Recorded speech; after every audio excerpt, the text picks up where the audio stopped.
Perfecto. Entonces, había un par de cosas que quería decir antes de empezar, ¿no? Y que pase todo esto. Una es, bueno, la primera obvia es que me quedé sin fibrón. Supongo que en algún momento me quedaré también sin virome y ese será el final. Pero hasta que eso pase, vamos a seguir dando clases de física a esta hora y en este mismo canal. El siguiente anuncio, que esto sí es más importante, es las inscripciones. Usualmente muchos de ustedes son nuevos en la facultad, así que no lo saben, pero si no se inscribieron, usualmente lo que hace la facultad es reabrir en el CIU Guaraní las inscripciones. Pero como este es un cuatrimestre completamente anómalo, eso no va a pasar. Entonces, si no están inscritos en la materia, la forma de resolverlo es mandarme un mail a mí, algunos ya lo hicieron, mandarme un mail a mí con su nombre, apellido, y LU, o en caso de que por algún motivo no tengan una LU todavía, una libreta con su DNI. Exacto, una me sugiere escribir con limón y después si quemo la hoja, bien.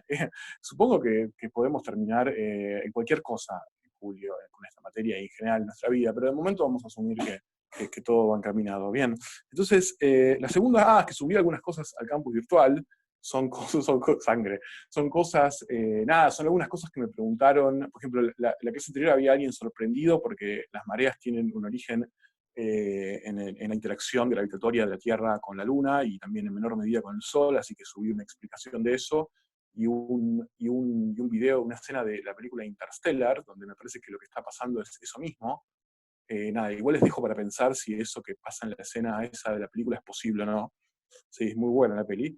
Y si siguen estudiando física, es decir, si no salen espantados con física 1 o las materias próximas, llegará un momento de su vida en que podrán cursar relatividad general y entender por qué pasan cosas como que en ese planeta, nada, sí, una hora eran como 100 años en la Tierra y sucesivamente. Bien. Después subí otra cosa que me resultó simpática, que es cómo sabe un cosmonauta, que son como astronautas pero rusos y están engordando, y eso lo encontré, es un paper del 80 y pico que lo encontré buscando en qué situación uno podría llegar a necesitar una forma de determinar la masa similar a la que mostré como forma conceptual que había propuesto más con una interacción con una masa de referencia. Si uno quiere pesarse en el espacio, no puede, ¿no? Porque uno está en caída libre, o sea que no hay una fuerza de gravedad de 9,8 metros sobre segundo al cuadrado como hay acá. Entonces, técnicamente uno en el espacio no se podría pesar, lo que uno hace es masarse, es decir, se mide la masa. Entonces, si uno quiere saber si está engordando, lo que tiene que hacer es encontrar una forma de interactuar con un mecanismo de interacción que ya está calibrado con una masa de referencia y a partir de ahí calcular su masa. Entonces, en ese trabajo, que después vamos a ver un poco más adelante en la materia, que quieren decir alguna de las fórmulas, es con una especie de resorte. Entonces, el periodo del resorte es mayor es la masa del astronauta. Y por supuesto lo interesante es que en realidad el resorte, de la misma forma que para la definición conceptual de masa que dimos en la clase pasada, en ese dispositivo soviético, no importa cuál es el resorte, es decir, importa, sí, importa una vez que ya está calibrado, digamos, cuál va a ser en relación al peso de referencia, el kilogramo de referencia, cuántos segundos va a ser el periodo que pese, entre comillas, o que mase, entre comillas, un cosmonauta, pero yo puedo agarrar distintos resortes y calibrarlos, y en definitiva, entonces el resorte no es lo importante, sino lo importante es la masa de referencia con la que yo lo calibro. Y por último subí hoy algo sobre la nueva definición del kilogramo, que es que el kilogramo, como me equivoqué la clase anterior y dije que era un pedazo de platino guardado en Francia, bueno, ya no lo es más. Supongo que no lo habrán tirado ese pedazo de kilo, ¿no? Porque guardarlo por 140 años y después tirarlo debe ser medio anticlimático, pero hoy por hoy no es la forma en la cual se define la masa más la masa de ese kilogramo. Entienden por qué que un montón de unidades y mediciones dependan de un pedazo de metal del tamaño de una pelota de golf en una campana de vidrio es problemático, porque si de repente alguien se lo roba, o alguien lo pierde, o gana masa, o pierde masa por un proceso físico que no se entiende, entonces de repente los kilogramos de hoy podrían dejar de ser los kilogramos de hace una semana, o podríamos perder el kilogramo, y si perdemos el kilogramo es un problema. Entonces, ahora estamos hablando, Bruno, de nada, de cómo se define el kilogramo patrón. cómo se definía, mejor dicho. Entonces, exacto. Bueno, bien. Ahora vamos a hablar de la materia. Claro, se roban una unidad de medida, sí. Eso se puede hacer. Entonces, vamos a volver a hablar un poco de dinámica. Entonces, yo lo que les había dicho la clase anterior es que en un sistema inercial, ¿está bien? En un sistema, perfecto. En un sistema inercial, la fuerza, esta es la segunda ley de Newton, se puede escribir con la masa por la aceleración. Entonces, en realidad el desafío de la física, o sea, este es el desafío que enfrentan los físicos, en realidad el desafío es medir movimientos, medir los movimientos de distintos cuerpos materiales, es decir, el lado derecho de la ecuación, la aceleración, y deducir cuál es la fuerza. Eso es lo que hizo, por ejemplo, Newton y Kepler, antes que él, cuando a partir de las órbitas de los planetas deducieron cuál tenía que ser la forma de la fuerza y descubrieron que tenía que variar inversamente al cuadrado de la distancia. Y las otras cosas intuitivas, obviamente, que vimos en la clase pasada, que apuntan la misma recta que une a los dos cuerpos, etc. Entonces, en general, eso es lo mismo que se hace también cuando se colisionan partículas en un acelerador de partículas. Uno tiene el movimiento, es decir, uno puede ver cómo se están moviendo las partículas, y la pregunta es, ¿qué fuerzas tengo que meterle yo a esta ecuación para que el movimiento sea ese? Fue, creo que Eddington, que era un astrónomo, sí, Eddington, dijo que su definición de fuerzas es, la fuerza es cualquier cosa que yo necesito poner del lado izquierdo de esta ecuación para que me describa el movimiento que yo veo del lado derecho. Esa es una buena definición de fuerza. Sí, voy a escribir más grande.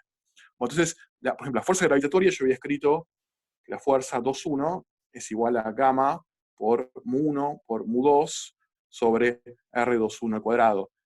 Esto, la notación que yo había utilizado era que esto es la fuerza que la masa 2 le hace a 1, ¿está bien?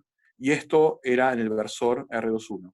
Esto es la forma en general vectorial de escribir la fuerza gravitatoria, gamma es la constante de gravitación, y lo que terminaba pasando, que es la característica principal quizás de la fuerza gravitatoria, es que estas masas, mu1 y mu2, no tenían en principio, no tienen por qué serlo, pero lo son, iguales a las masas inerciales. Y por este motivo era que a una distancia determinada de un campo, digamos, de un cuerpo que genera una fuerza gravitatoria, todos los cuerpos tienen la misma aceleración independientemente de cuál es su masa, que es una característica del campo gravitatorio, no de otras fuerzas, como vamos a ver. Yo vi que en la práctica, porque estuve chusmeando un poco los problemas resueltos de la práctica, y vi que en realidad la forma en la que escribieron esto era F12 es igual menos gamma M1, M2 sobre R21 al cuadrado, o sea, al revés, donde esto es la fuerza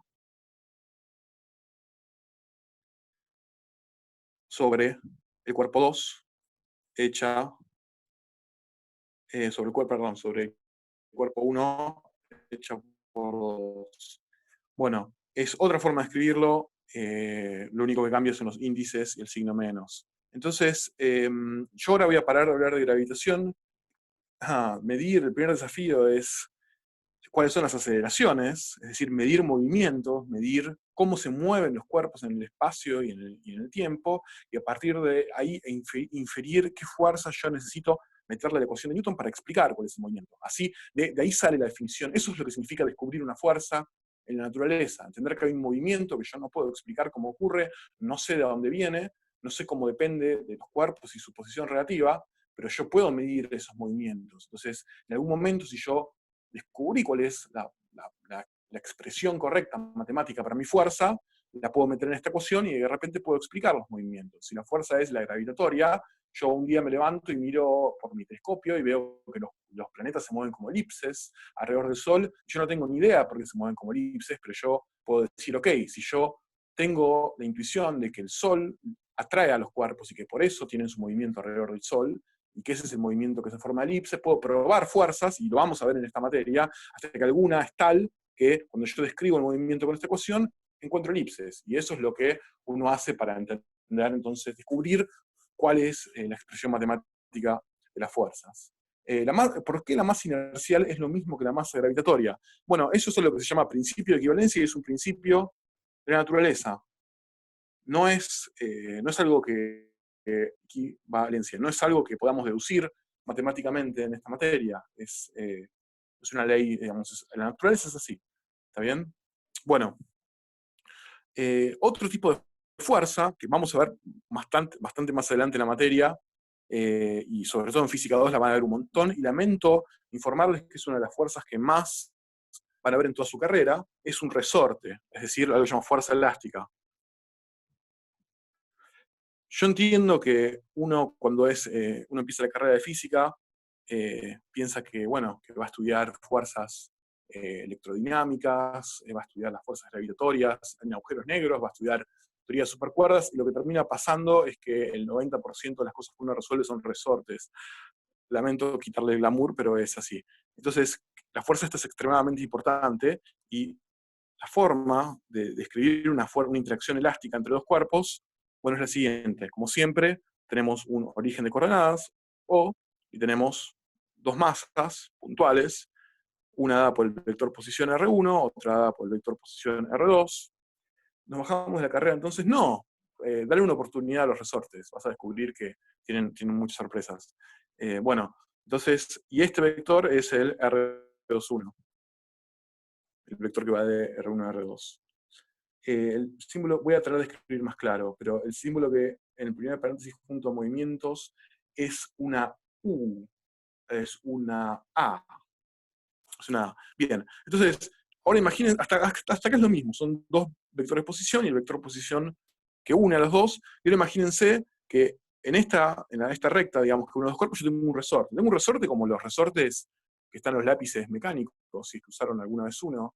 Nada, un resorte. Entonces, los resortes, nuestra intuición de los resortes es que si los comprimimos, empujan para afuera, y si los estiramos, empujan para adentro. ¿Está bien? Entonces, eh, los resortes se caracterizan, por la forma más fácil de caracterizar un resorte, es con algo que se llama K, que es la constante de resorte, que quiere decir qué tanta fuerza puede hacer el resorte por unidad de estiramiento, o sea, más grande es K, más duro es el resorte, y por último L0, L0 es cuál es la longitud en la cual el resorte no hace ninguna fuerza, es decir, lo que se llama longitud libre del resorte, cuando ustedes apoyan el resorte sin ningún tipo de fuerza y se queda en esa longitud.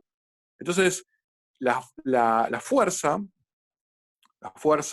1-2, en este caso, es decir, la fuerza sobre el cuerpo 1 hecha por el 2, es menos K por R21 menos L0 en R21 versor. ¿Esto qué quiere decir? Que sobre este cuerpo actúa una fuerza hecha por el 2 en esta dirección, ¿está bien? Acá este menos está de más, perdón. Olvídense de este menos, porque este versor R21 ya apunta para acá, ¿está bien? Entonces, es una fuerza que actúa en esta dirección de este versor, siempre que esto sea positivo. Esta es la distancia entre este punto y este.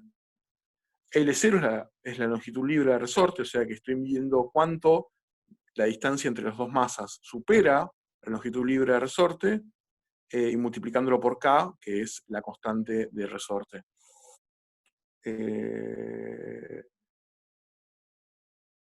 Entonces, la K no es que se deduce, la K es algo que uno sabe del resorte porque uno hizo un experimento para ver qué tan fuerte tira el resorte, y uno digamos, es un dato experimental.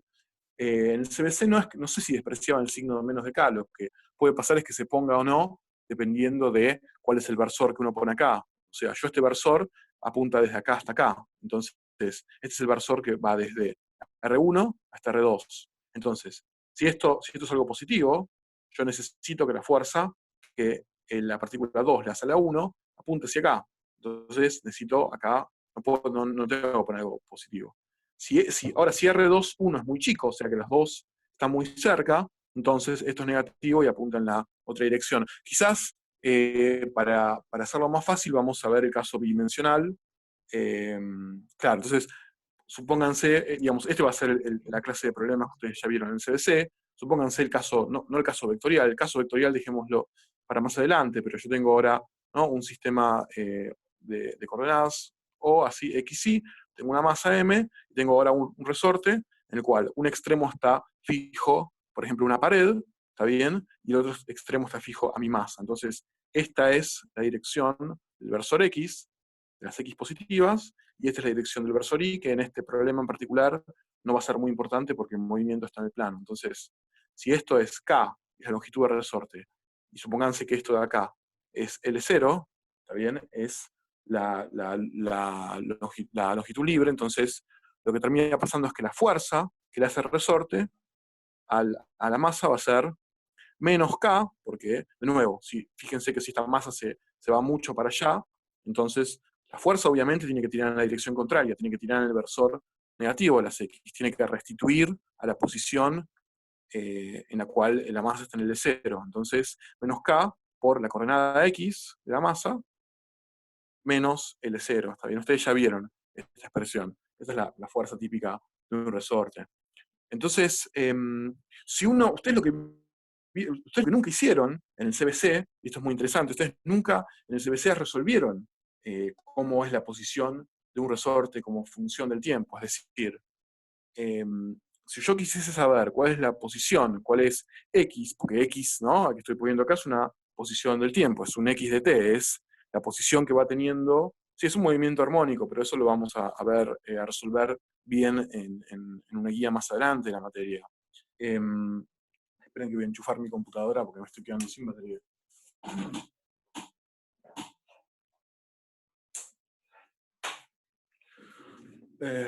Perfecto, ahí está. Bueno, decía, entonces, si uno quisiese encontrar cuál es X de t, es decir, encontrar cuál es la función que me describe la posición de esta masa, debido a la fuerza que le ejerce este resorte, entonces uno tendría que plantear, esencialmente, la segunda ley de Newton, es decir, uno tendría que escribir que esta fuerza, menos Kx menos L0, menos Kx menos L0, es igual a la masa por la aceleración, que voy a utilizar la notación de poner dos puntitos, x dos puntos, arriba de x para denotar la derivada segunda, la aceleración. ¿Está bien? Esto es las fuerzas en la dirección x. Si se acuerdan, como era en el CBC, en realidad yo también tengo la masa por la gravedad, que es el peso, en la dirección y tengo una normal. Ahora, en un segundo vamos a hablar qué es esa normal y qué significa que haya una normal, pero en realidad es una fuerza que en este caso lo que hace es contrarresta el peso para que la masa no se mueva en la dirección Y. Entonces, esto que está acá, fíjense, lo puedo también poner como m por x dos puntos, más k por x menos L0. Entonces, en realidad, x es una función del tiempo acá, de nuevo. Entonces, esto es una ecuación diferencial, es decir, esto es qué función x de t cumple, que cuando yo la derivo dos veces, esto igual a 0, ¿no?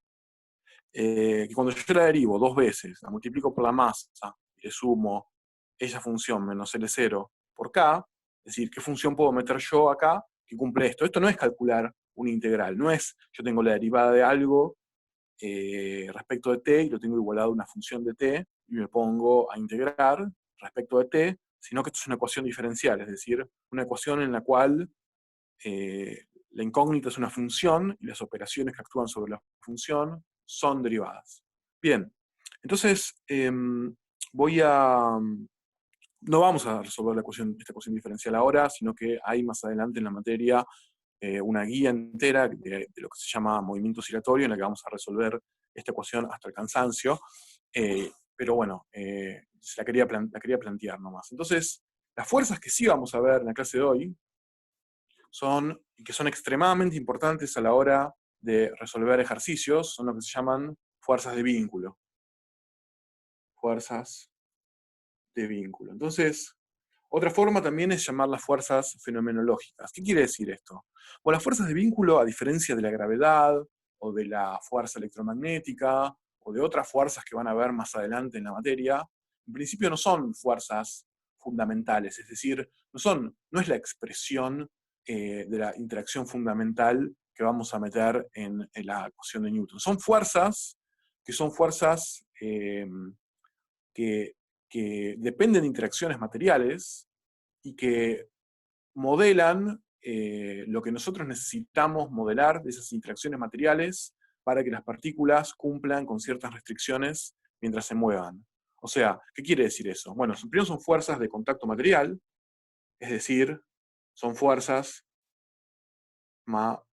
son fuerzas que reflejan el hecho de que, por ejemplo, una masa está unida a un hilo, o que una masa está apoyada sobre una mesa y no puede atravesar la mesa, es decir, son fuerzas de contacto directo entre cuerpos. La característica esencial, que es muy importante entender de las fuerzas de vínculo, es que valen lo que tienen que valer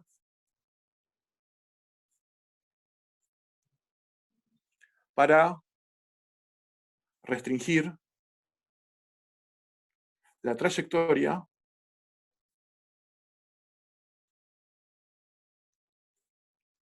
de la masa que se mueve, por ejemplo, la masa puntual. O sea, si yo, por ejemplo, sé que la masa está apoyada sobre una mesa y no puede atravesar, dice puntual al final, y no puede atravesar la mesa, entonces, bueno, la normal vale lo que tiene que valer, en este caso es igual a lo que vale el peso, para que se cumpla que la masa está apoyada sobre la mesa y no la atraviesa. Es decir, son fuerzas que toman los valores que necesitan tomar para restringir lo que yo ya sé que va a ser el movimiento, o va a cumplir el movimiento de la trayectoria por cosas tan intuitivas como, por ejemplo, que una partícula no puede atravesar una mesa o que no puede estirarse un hilo. Entonces, ejemplos, por ejemplo.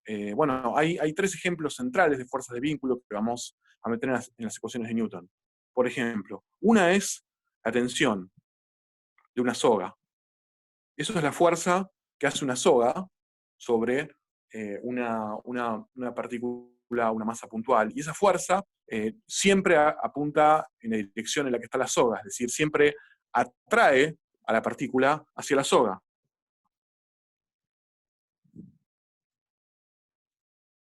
Una soga flexible, una soga, no digamos una varilla, un alambre, algo que tiene ya, que es más difícil de doblar, pero una soga, por ejemplo, un hilo de coser, no empuja en una situación ideal al cuerpo, solamente lo atrae, ¿está bien? Obviamente estamos hablando de sogas idealizadas. Otro ejemplo de fuerza de vínculo es la normal de una superficie.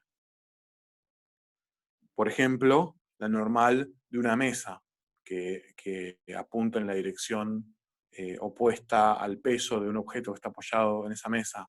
La normal de la superficie es lo opuesto a la de una soga en el sentido de que únicamente repele, es decir, una mesa, a menos que sea una mesa extraña o con algún tipo de propiedad, sea una mesa pegajosa, no importa, una situación que no es la extraña, una mesa típicamente, lo que hace es repele únicamente. Y después, el tercer caso de fuerza de vínculo que vamos a ver constantemente en la materia es, por ejemplo, el caso de un alambre en el cual está engarzada la partícula. Es decir, un alambre en el cual está engarzada la partícula repele y atrae.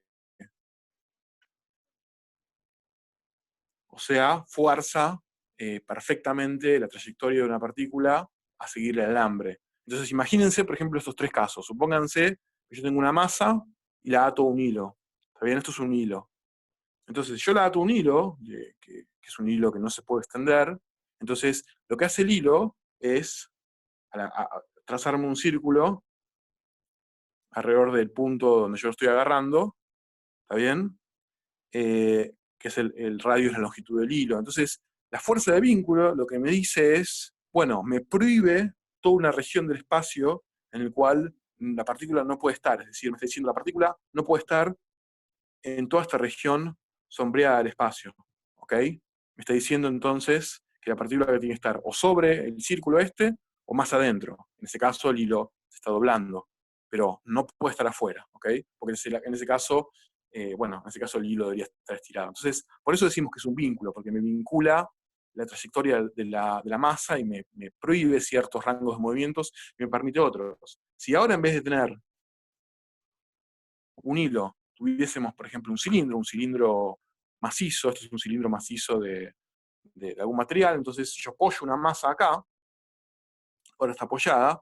Bueno, esto es lo opuesto al caso del hilo, es decir, me está prohibiendo toda esta región del espacio, pero me permite estar en todas las demás, ¿está bien? Porque nada me dice, bueno, la masa no puede penetrar la materia del cilindro, pero perfectamente podría caerse, podría estar en otro punto. Y finalmente tengo el último caso, que es el caso de un alambre, en el cual me está diciendo que no puedo estar.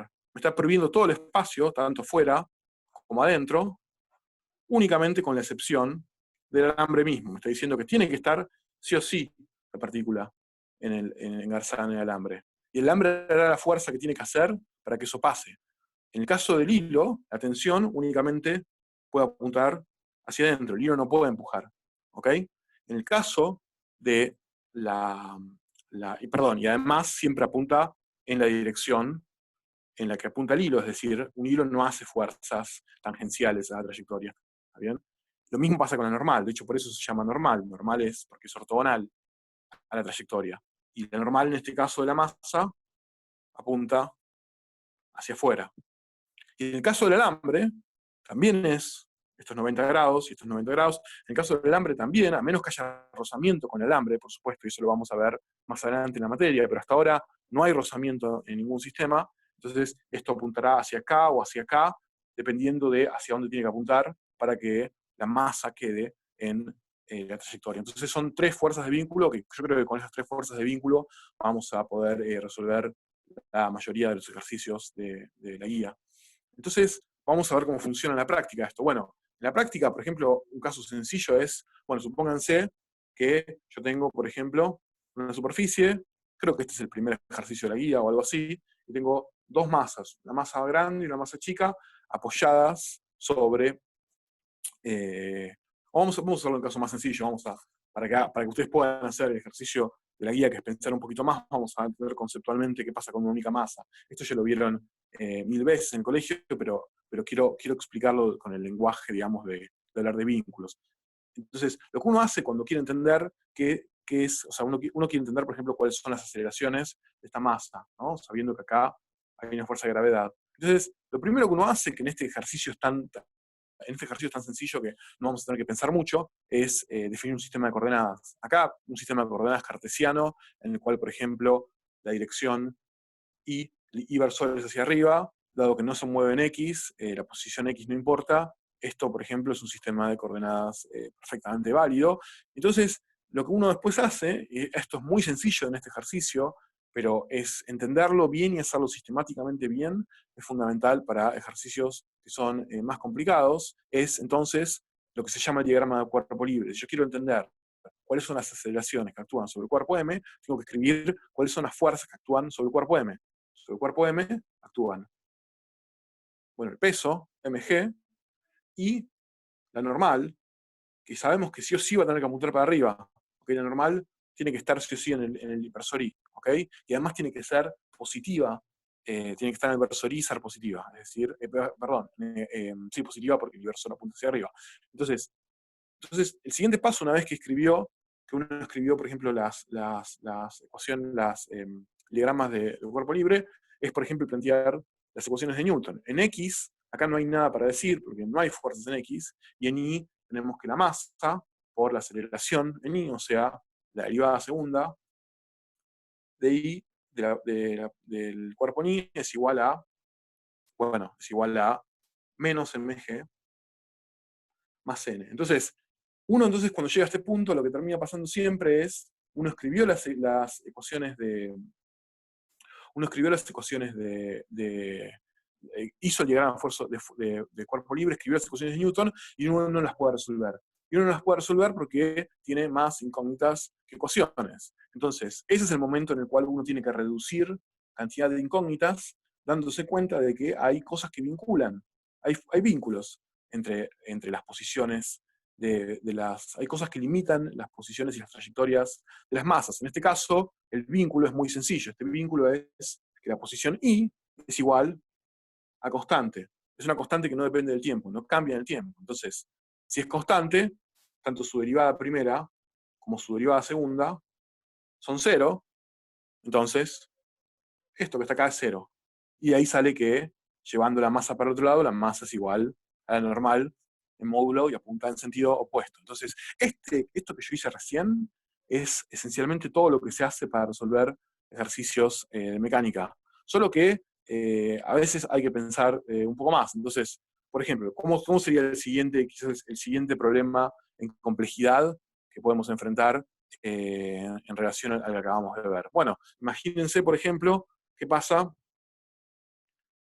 si yo tengo algo así. ¿Qué pasa si yo tengo un plano inclinado? Yo tengo un plano inclinado, tengo alfa, que es el ángulo del plano inclinado, y yo tengo una masa, m, también puesta sobre el plano inclinado, y hay gravedad. Y la pregunta es entonces, ¿cuál es la aceleración en x y cuál es la aceleración en y de la masa sobre el plano inclinado?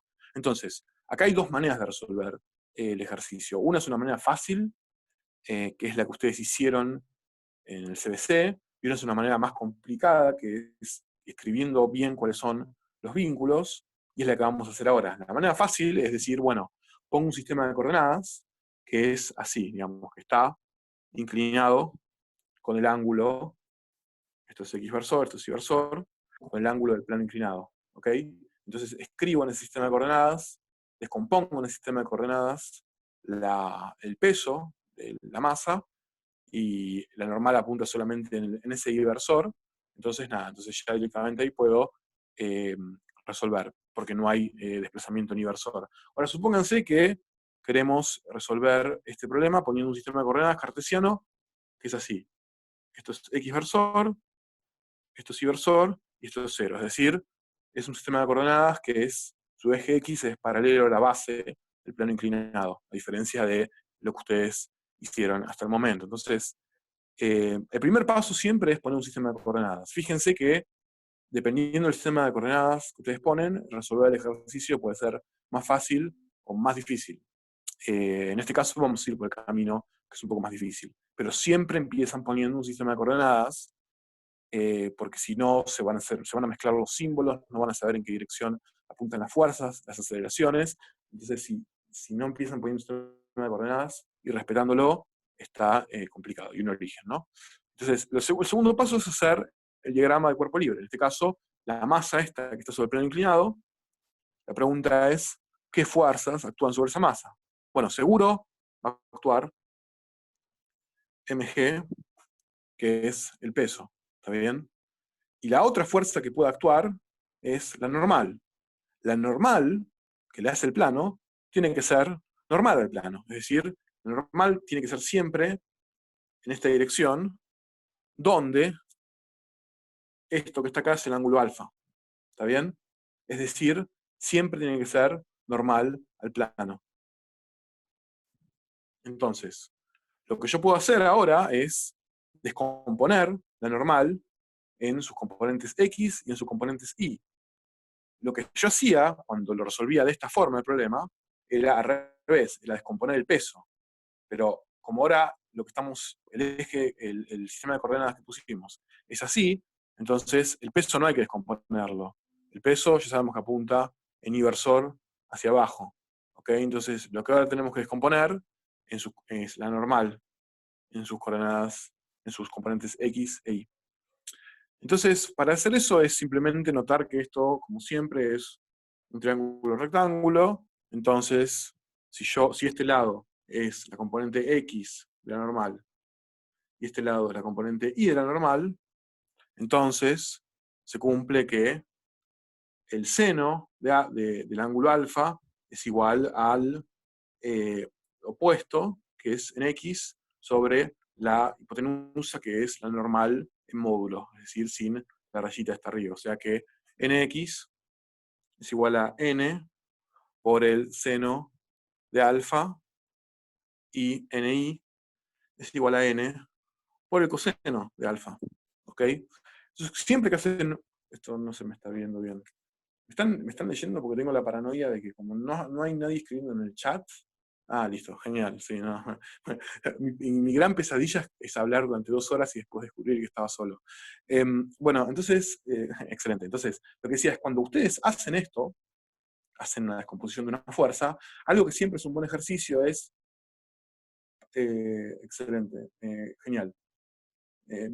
Bien, Daniela, me gusta leer eso. Bueno, decía que, entonces, algo que está bueno hacer cuando uno descompone algo así en sus coordenadas, en sus componentes X e Y, es verificar que tiene sentido. Es decir, me preguntan, ¿por qué no menos coseno de alfa? Eh, Estoy poniendo, sí, está bien, o sea, estoy poniendo el módulo, si querés, porque estoy resolviendo los lados del triángulo, ahora lo meto sin el módulo y pongo el sentido. Está bien, o sea, sí, es verdad que después cuando veamos dónde apuntan los versores va a apuntar en esa dirección. Yo siempre estoy haciendo la trigonometría acá, con los lados del triángulo y rectángulo. Entonces, eh, bueno, vamos a escribirlo bien, sin el módulo, para quedarnos tranquilos. Entonces, nx es n por el seno de alfa, ¿ok? Y va a apuntar en qué dirección.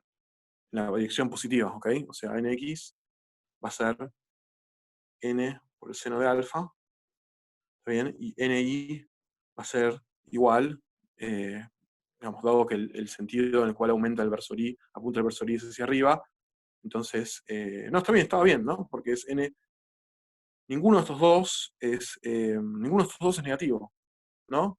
Sí, me confundí porque pensé en la fuerza de gravedad. No, es positivo porque fíjense que las dos componentes de la normal, una apunta hacia arriba y la otra apunta hacia allá, ¿ok? Está bien, perfecto. Entonces con esto escribimos que la normal como vector es n por el seno de alfa, ¿está bien? En x versor más n coseno de alfa en y versor. Entonces, lo que yo quería decir es, siempre que ustedes descomponen algo así, porque uno se puede equivocar y es una catástrofe empezar el ejercicio poniendo un coseno donde hay un seno o viceversa. Entonces, fíjense, por ejemplo, qué pasa si el ángulo alfa es cero. Si el ángulo alfa es cero, bueno, ya no es más un plano inclinado, es un plano, digamos, es un plano común. Entonces, si es un plano común, uno no esperaría que haya una componente en X de la normal. Efectivamente, dado que el seno de alfa es cero, no la va a haber, solamente va a haber una componente en Y y va a ser igual al módulo total de la normal, ¿está bien? O sea, como en un plano.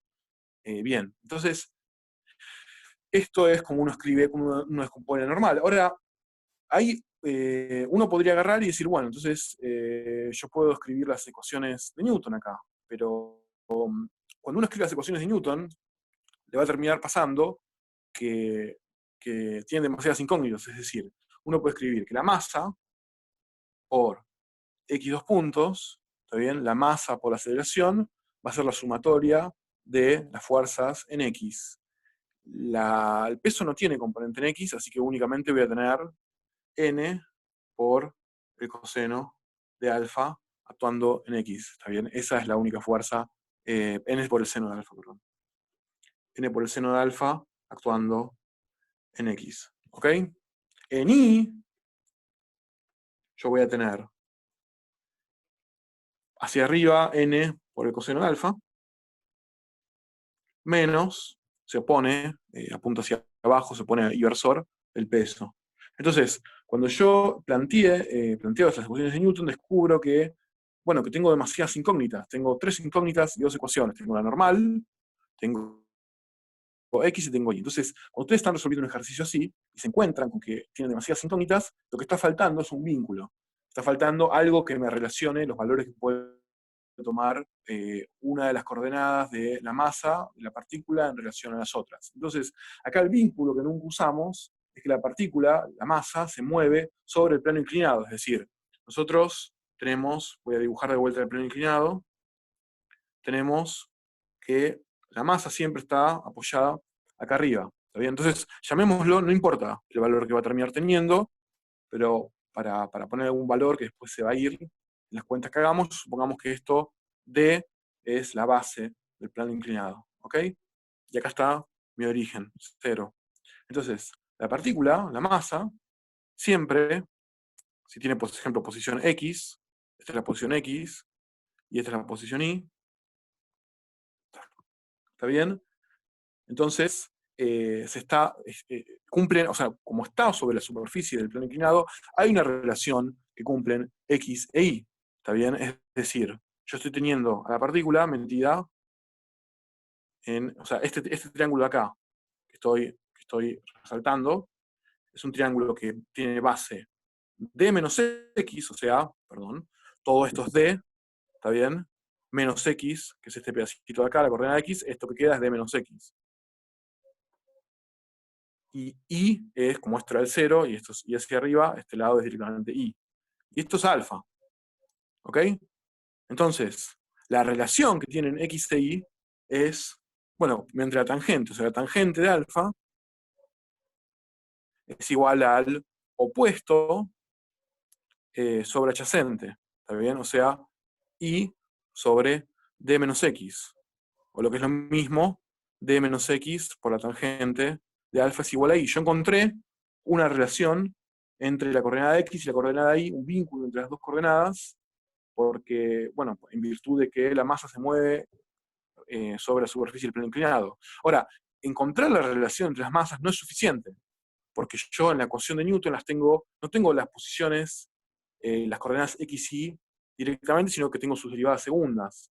Entonces lo que yo tengo que encontrar no es una relación entre x e y, como la tengo acá, sino una relación entre las derivadas segundas de x e y. Entonces lo que puedo hacer es derivar esto dos veces respecto al tiempo. ¿Ok?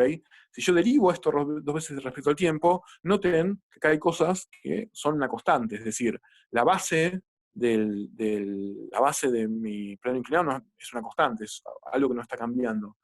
Después hay un ejercicio en la guía en el cual esto sí puede cambiar. Es un ejercicio muy interesante que está resuelto. Cuando los chicos de la práctica tomen la posta, les van a contar que ya está resuelto en la página web de la materia. La alfa, y por lo tanto la tangente de alfa, también son constantes. El plano inclinado, su inclinación, su inclinamiento, no sé cómo se dice en castellano, no cambia a lo largo del tiempo. Entonces, cuando derivemos, las únicas dos cosas que se van a derivar acá van a ser y, que es la coordenada y x, que es la coordenada x, que sí cambian en el tiempo porque se está moviendo la masa. Entonces, todo el término que viene de multiplicar d por la tangente de alfa va a desaparecer cuando derive y me va a quedar solamente menos x, dos puntos, por la tangente de alfa. ¿Bien? Porque la tangente de alfa es una constante y la derivada de una función por una constante es la constante. Y esto es igual a dos veces la derivada de y. Entonces, acá está, yo tengo una relación entre las derivadas. Entonces, fíjense que esta es la tercera ecuación que me falta a mí para poder meter acá y resolver, ¿no? Si yo vengo, tengo y dos puntos, entonces puedo venir acá, meterlo en esta ecuación, ¿está bien? Entonces me va a quedar, o puedo directamente poner, por ejemplo, x dos puntos es igual a menos y dos puntos sobre la tangente de alfa.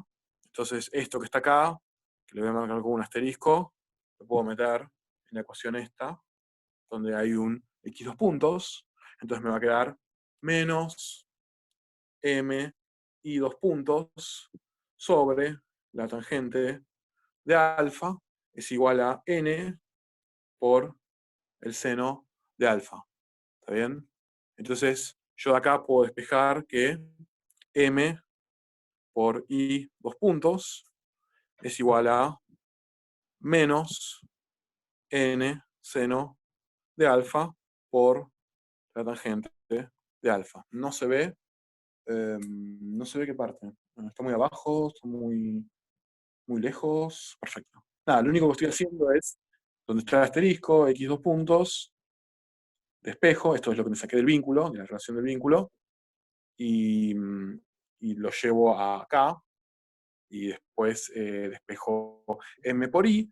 Entonces, fíjense que si yo despejo m por i, entonces lo último que me queda hacer es, en la ecuación, me dice m por i es igual a n coseno de alfa, etcétera, puedo meter eso que acabo de despejar, lo voy a dejar acá arriba para no tener que copiarlo de vuelta, entonces me va a quedar menos n seno de alfa tangente de alfa es igual a n coseno de alfa menos mg.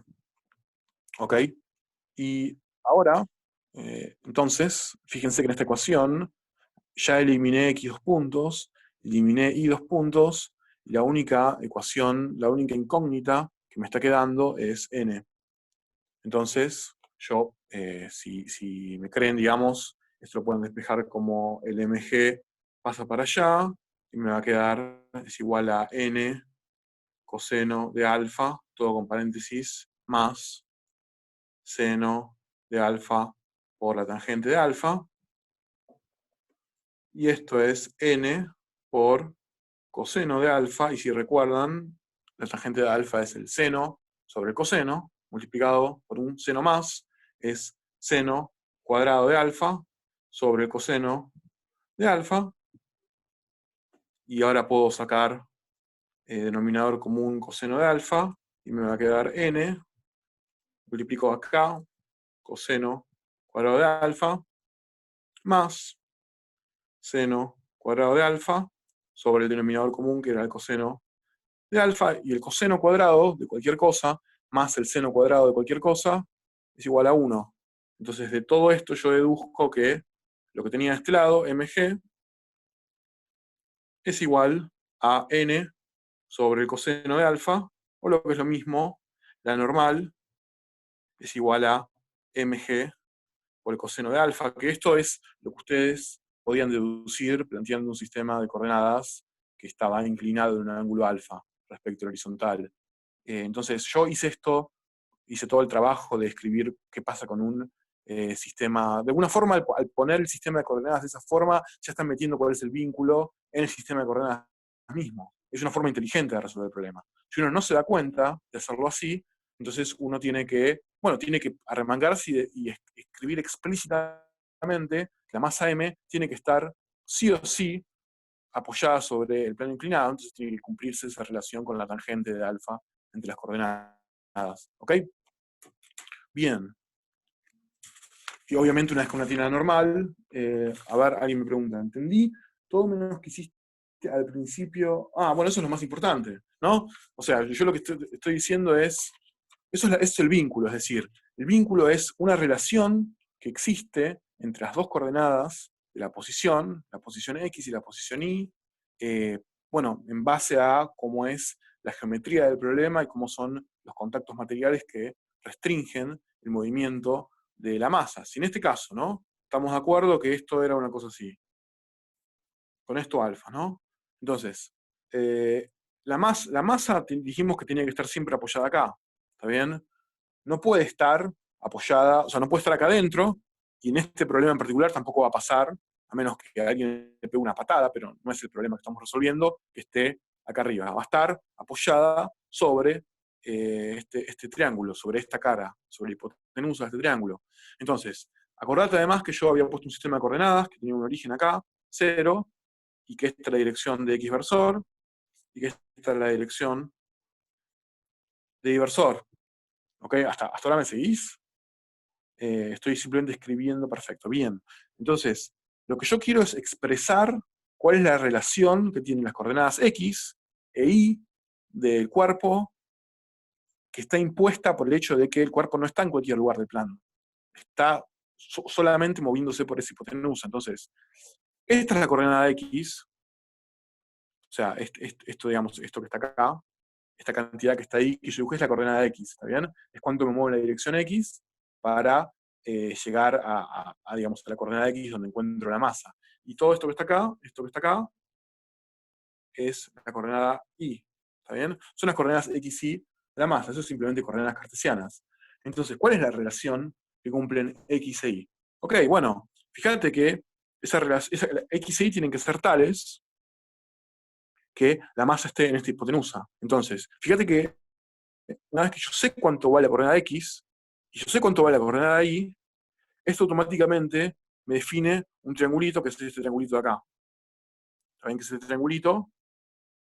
Que tiene lado alfa, la altura es y, ¿está bien? Porque la altura de este triángulo es, digamos, este segmento de acá, este segmento de acá, son el mismo, tienen la misma altura, la altura es y, y la base no va a ser x, sino que va a ser, porque x es este pedazo de acá, ¿está bien? Yo quiero saber cuánto vale este pedazo de acá.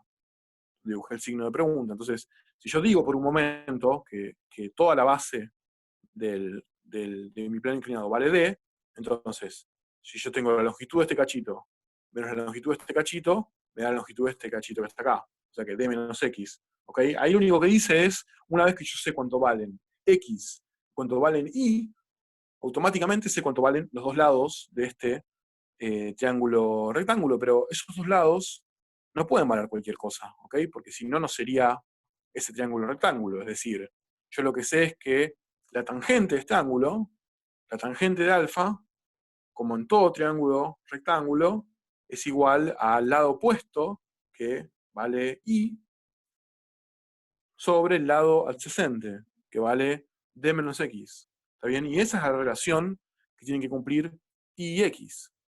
Si no cumplen esa relación, entonces no se están moviendo. Sí, sí, escribí X. Lo bueno es que la X es que se transforma en alfa rápidamente. Bien.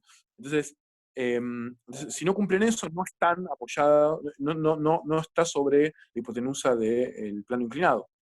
Entonces, eso, hasta ahí me seguís, o sea, si eso no está perfecto. Entonces, yo, digamos, para poder tener esto más claro, voy a pasar esto multiplicando para allá, d menos x por la tangente de alfa es igual a y. Entonces, esto que está acá es el vínculo que tienen las coordenadas x e y de la masa. Si esto no se cumple, entonces no estoy sobre el plano inclinado, entonces esto se tiene que cumplir. Ahora, cuando vos ves las ecuaciones de Newton que planteamos, las ecuaciones de Newton son para la aceleración en x, o sea, x dos puntos, y para la aceleración en y dos puntos. Entonces, yo lo que necesito, si bien es útil tener un vínculo entre la posición x y la posición y, yo necesito un vínculo entre la aceleración en x y la aceleración en y.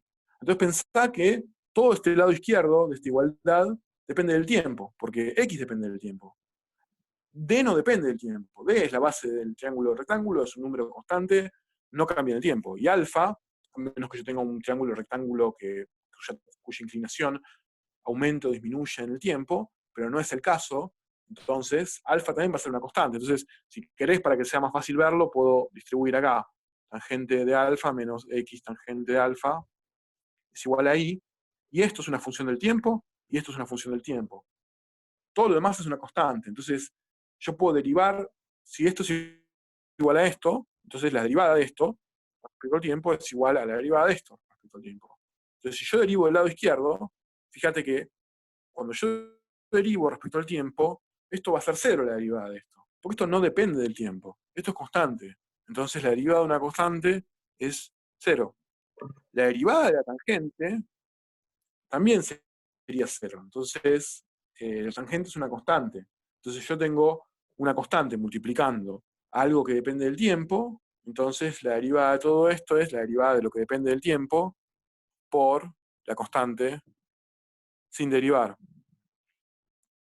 Y eso es la derivada de todo lo que hay en el lado izquierdo. Y del lado derecho es más fácil. Tengo simplemente y, que es una función del tiempo, entonces es la derivada de y. Y una vez que ya derivé una vez, derivar dos veces es lo mismo, ¿no? Es, de vuelta, derivar una función por una constante es simplemente agregar un puntito más de un lado y un puntito más del otro. Entonces yo ya tengo ahora una ecuación que me vincula la aceleración en y con la aceleración en x. Entonces puedo ir, que es lo último que hice, meterlo en la ecuación de Newton y ahora resolver, en este caso despejé la normal, y les dejo a ustedes ir despejando y pueden despejar cuánto vale la aceleración en x y la aceleración en y. Pero lo importante de entender esta forma de resolver el ejercicio es entender que explícitamente escribimos quiénes eran, cuál era la relación entre las coordenadas x e y. Y eso es muy importante porque siempre, de nuevo, que ustedes... sí, o sea, bueno, también puede ser que te falten ecuaciones porque te hayas olvidado de una fuerza, por ejemplo. Pero si hiciste todo bien, si encontraste bien, digamos, el cuerpo, el diagrama del cuerpo libre, entendés las fuerzas actuando sobre las masas. Ahora me están llamando, no entiendo. Entonces, siempre que, perdón, me distraje. Siempre que vos hayas escrito bien el diagrama de cuerpo libre, hayas escrito bien las fuerzas y escrito bien las leyes de Newton, y aún así te sigan faltando, por ejemplo, cuánto vale una normal o cuánto vale una tensión, bueno, en ese caso entonces no, te falta un vínculo, y cuando escribas el vínculo vas a tener una o más ecuaciones más que te vinculan, por ejemplo, las coordenadas del movimiento y ahí vas a poder resolver. Pero vamos a empezar a hacer más ejercicios para entender cómo funciona esto. El final de la hoja anterior, sí, si no me equivoco, el final de la hoja anterior es este. En el final de la hoja anterior lo único que hice fue escribir cuánto valía reemplazar en la ecuación x dos puntos y me terminó dando lo que ya sabíamos que tenía que dar, que lo normal va como mg por el coseno. Bien, bueno, entonces vamos a resolver más ejercicios. Vamos a resolver un ejercicio que conceptualmente es muy importante, que es, imagínense este caso. Tenemos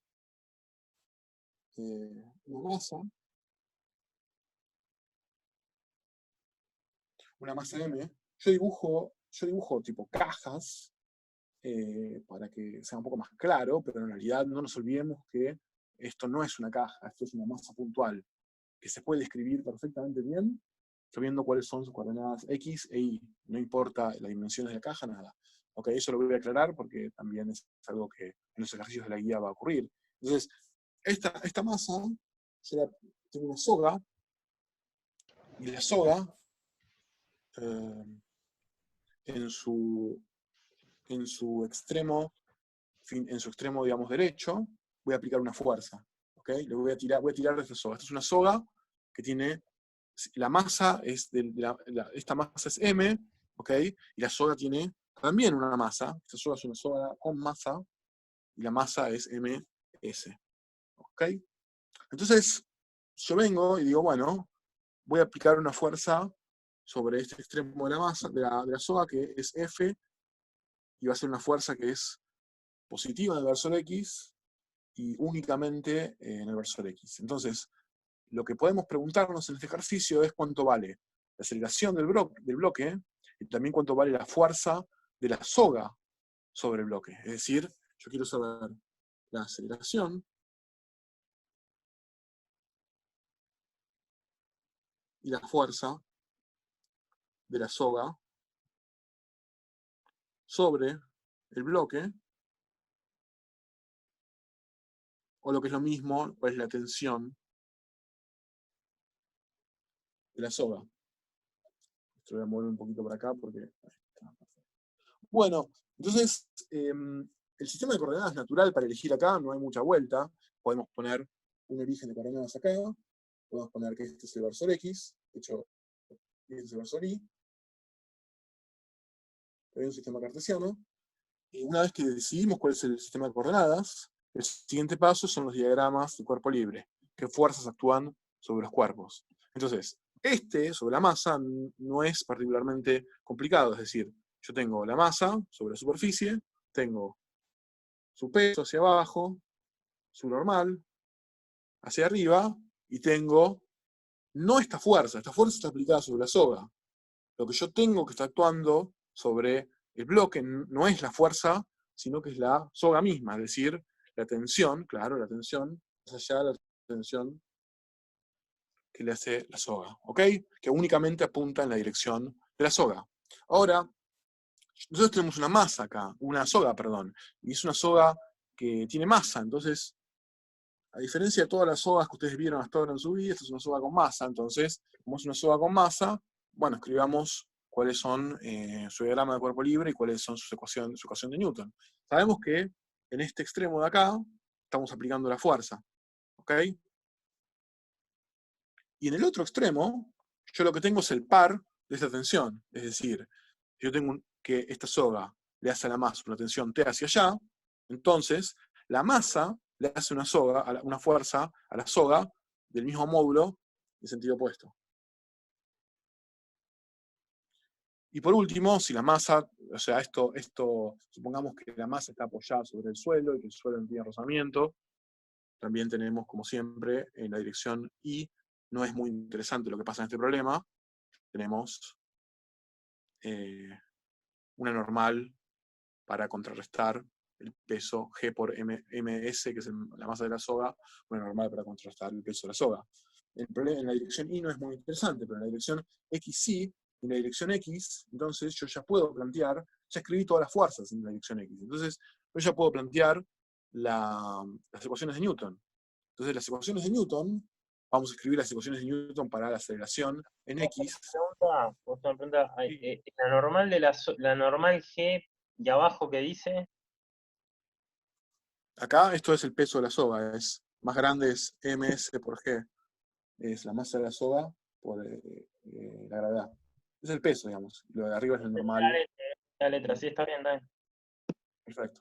Bueno, entonces escribamos cuánto vale, por ejemplo, para la masa, la aceleración en X. Bueno, la aceleración en X para la masa es la masa por la aceleración en X de la masa es igual a la... A ver, me están preguntando. ¿Quién es esa normal en la soga? No, la normal la hace la... A ver, ok, es una pregunta... la normal no es particularmente importante en este ejercicio. Si ustedes se imaginan que la soga está estirada, no está en contacto con el piso, así que en realidad no hay una normal, digamos. Es simplemente por las fuerzas de, en la dirección de la tensión, simplemente queda alineada. Pero de todas formas, está actuando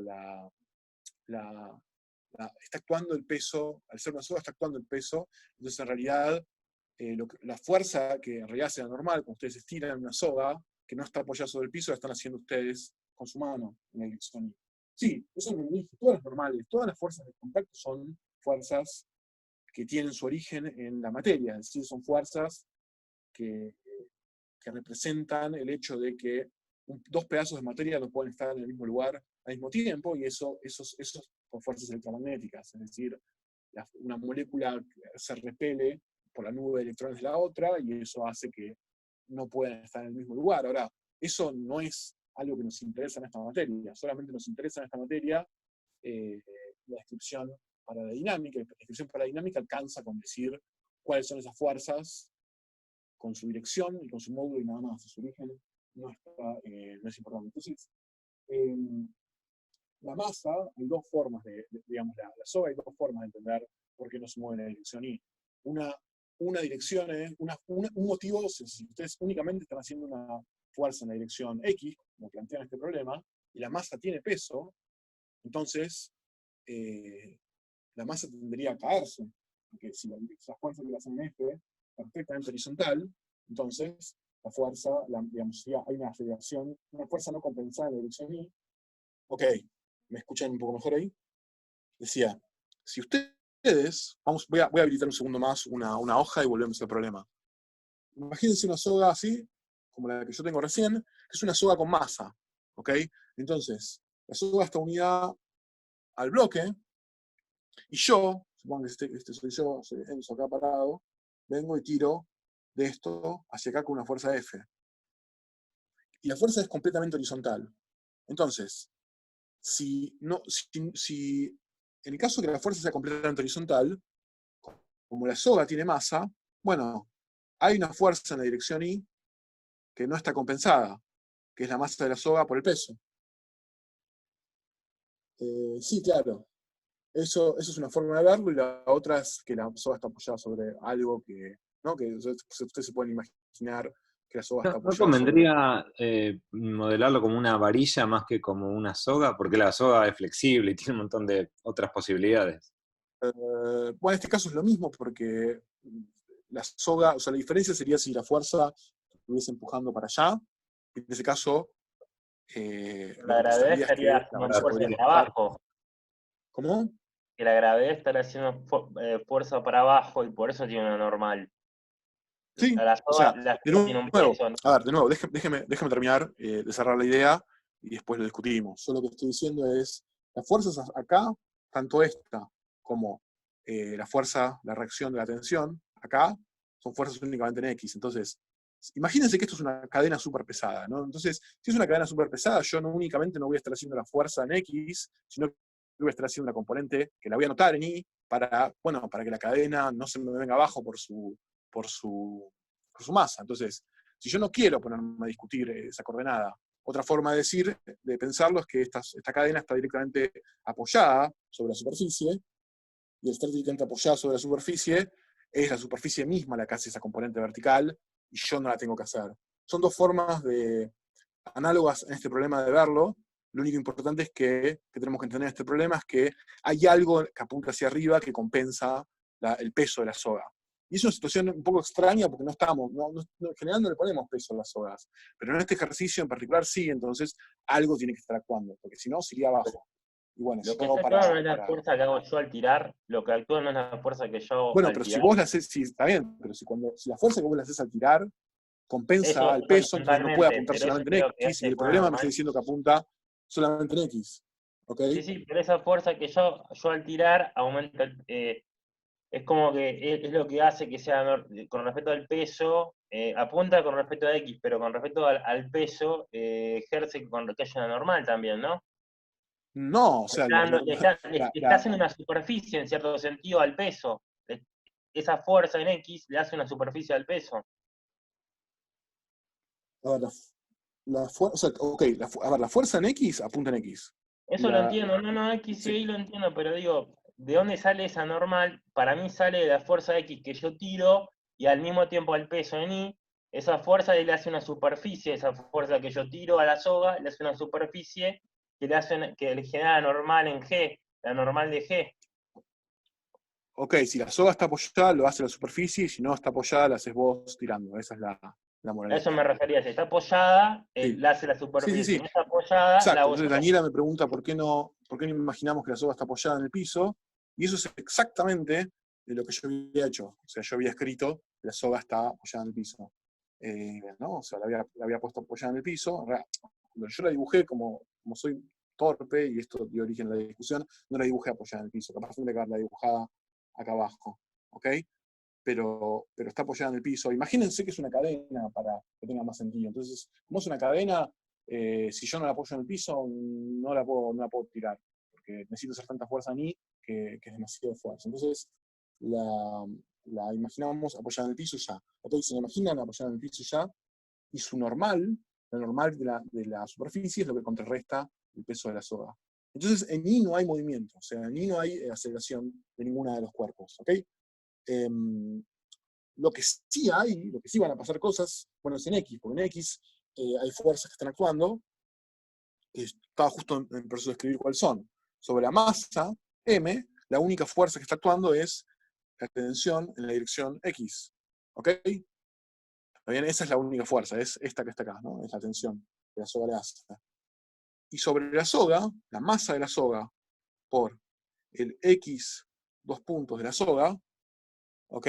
Que podemos tomarlo como, por ejemplo, el punto medio de la soga, es decir, si la soga mide L, ¿ok? Supónganse que la soga mide, su longitud es L.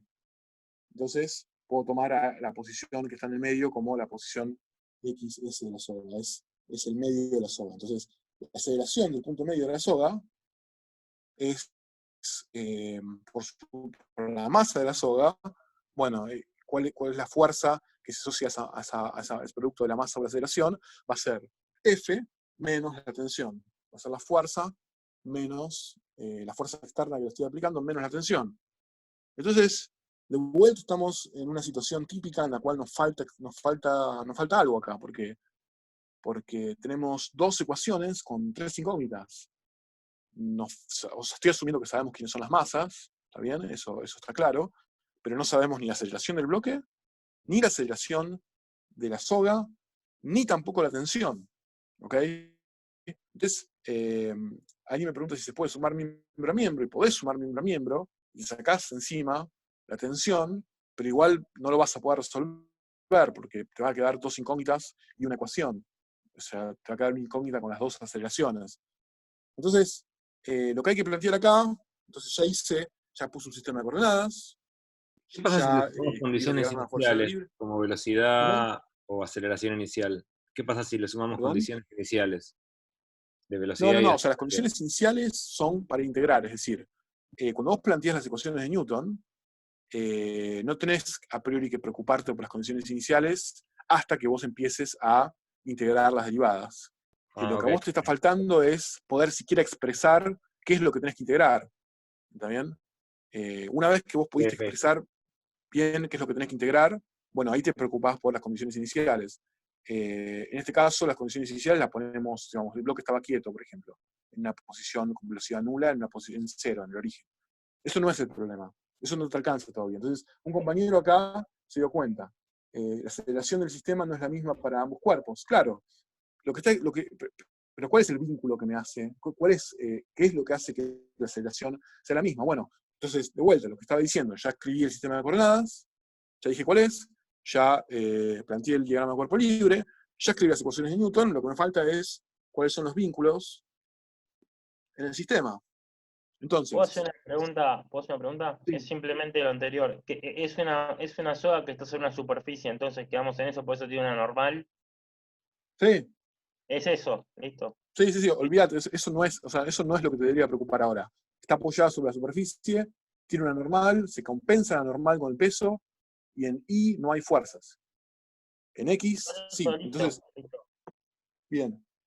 Entonces, Bautista dice, ¿T y F no son iguales? Bueno, eso es una gran pregunta. No, T y F en este caso no son iguales. Ahora vamos a ver por qué no son iguales.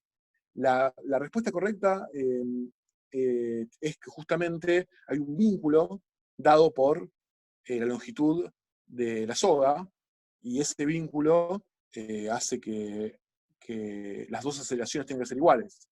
Entonces, hay un vínculo, que no lo voy a escribir porque es el vínculo más aburrido en este caso, es que tanto para la soga como para el cuerpo, la coordenada I es constante, porque están apoyadas sobre la superficie. Entonces, eso hace que las normales en I sean iguales a las masas. Eso es lo que vimos en los ejercicios anteriores y no es interesante. Pero en este caso, hay un vínculo en X. ¿Por qué? Bueno, porque fíjense, si esto de acá, ¿está bien? Esto de acá es la coordenada X del bloque, y esto de acá es la coordenada X de la soga, entonces esta resta es la mitad de la soga. Si la soga tiene longitud L, entonces esta resta es L sobre 2.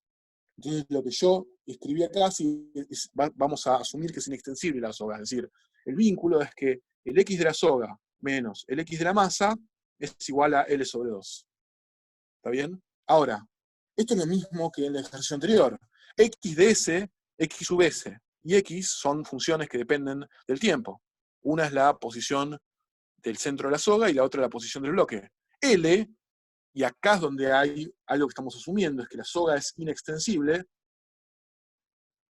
Si la soga es inextensible, no se estira, no se puede estirar, L es una constante.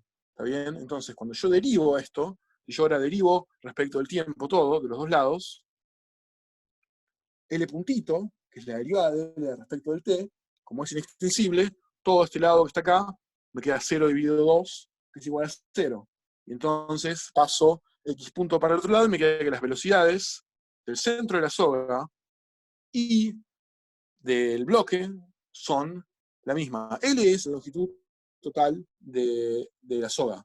Y L sobre 2 es la distancia entre el bloque y el centro de la soga. L no termina importando en el ejercicio. Es decir, la soga puede tener cualquier longitud. Como es inextensible, la longitud no importa. Y como es inextensible también, la aceleración, cuando yo derivo una vez más la velocidad de la soga, tiene que ser igual a la aceleración del bloque. Entonces, yo ahora tengo una ecuación más que me vincula las aceleraciones. Entonces, ahora ya tengo todo lo que necesito para resolver el problema. ¿Ok? Porque puse que el centro de la soga, o sea, que la coordenada X de la soga era el centro de la soga. Si hubiese puesto que era el extremo de la soga, tampoco hubiese cambiado nada y hubiese sido L. ¿Ok? Es simplemente porque me pareció que va a tener sentido en la materia más adelante, cuando veamos cuerpos rígidos, es decir, veamos cómo trabajar bien con cuerpos que no son puntuales. Ahí va a tener sentido ponerlo en la mitad, porque ese es el centro de masa de la soga. ¿Está bien? Pero para este problema en particular, da lo mismo que lo pongamos en el centro de masa o no, pero bueno, yo por un tema de prolijidad lo pongo en el centro de masa. Entonces, como son iguales las aceleraciones, me queda que la masa, yo tenía, por ejemplo, esta ecuación de acá, ¿no? Que la masa para la aceleración del cuerpo era la tensión, ¿ok? Entonces yo puedo agarrar y tengo, en esta ecuación puedo meter directamente la aceleración de la soga, me queda esta ecuación así, solamente cambiando x, 2 puntos por x de la soga, y esta me queda ms por x 2 puntos de la soga es igual a f menos t. Y ahora sí puedo, por ejemplo, sumar miembro a miembro estas ecuaciones. ¿Ok? Las puedo sumar, sumo este lado y me queda x 2 puntos de la soga por m más m de la soga, y acá me saco encima la tensión de la soga, que no era un dato del problema, y lo dejo únicamente en términos de la fuerza, ¿ok? Y entonces acá me sale cuál es la aceleración de la soga, que además es igual a la aceleración del cuerpo, que además es esto pasando, dividiendo, y es la fuerza sobre m más ms. O sea que en realidad lo que terminó pasando es, tengo la ecuación de Newton para un cuerpo combinado con la masa de los dos cuerpos, digamos, de la soga y del bloque. Y la tensión que hace, si ustedes reemplazan acá x punto igual a esto, por ejemplo, en esta ecuación de acá, van a poder encontrar que la tensión es la masa del bloque por la fuerza sobre m más ms. ¿Ok? Eso quiere decir que más grande es la masa de la soga, menor es la tensión que yo necesito. ¿Ok? Sobre la soga.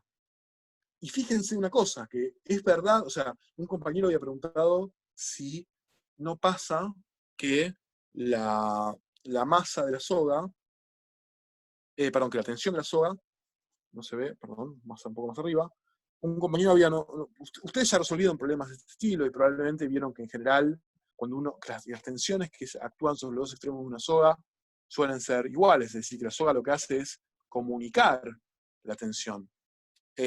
Bueno, esto pasa en este problema únicamente si la masa es cero. Es decir, yo ya asumí que la soga es inextensible.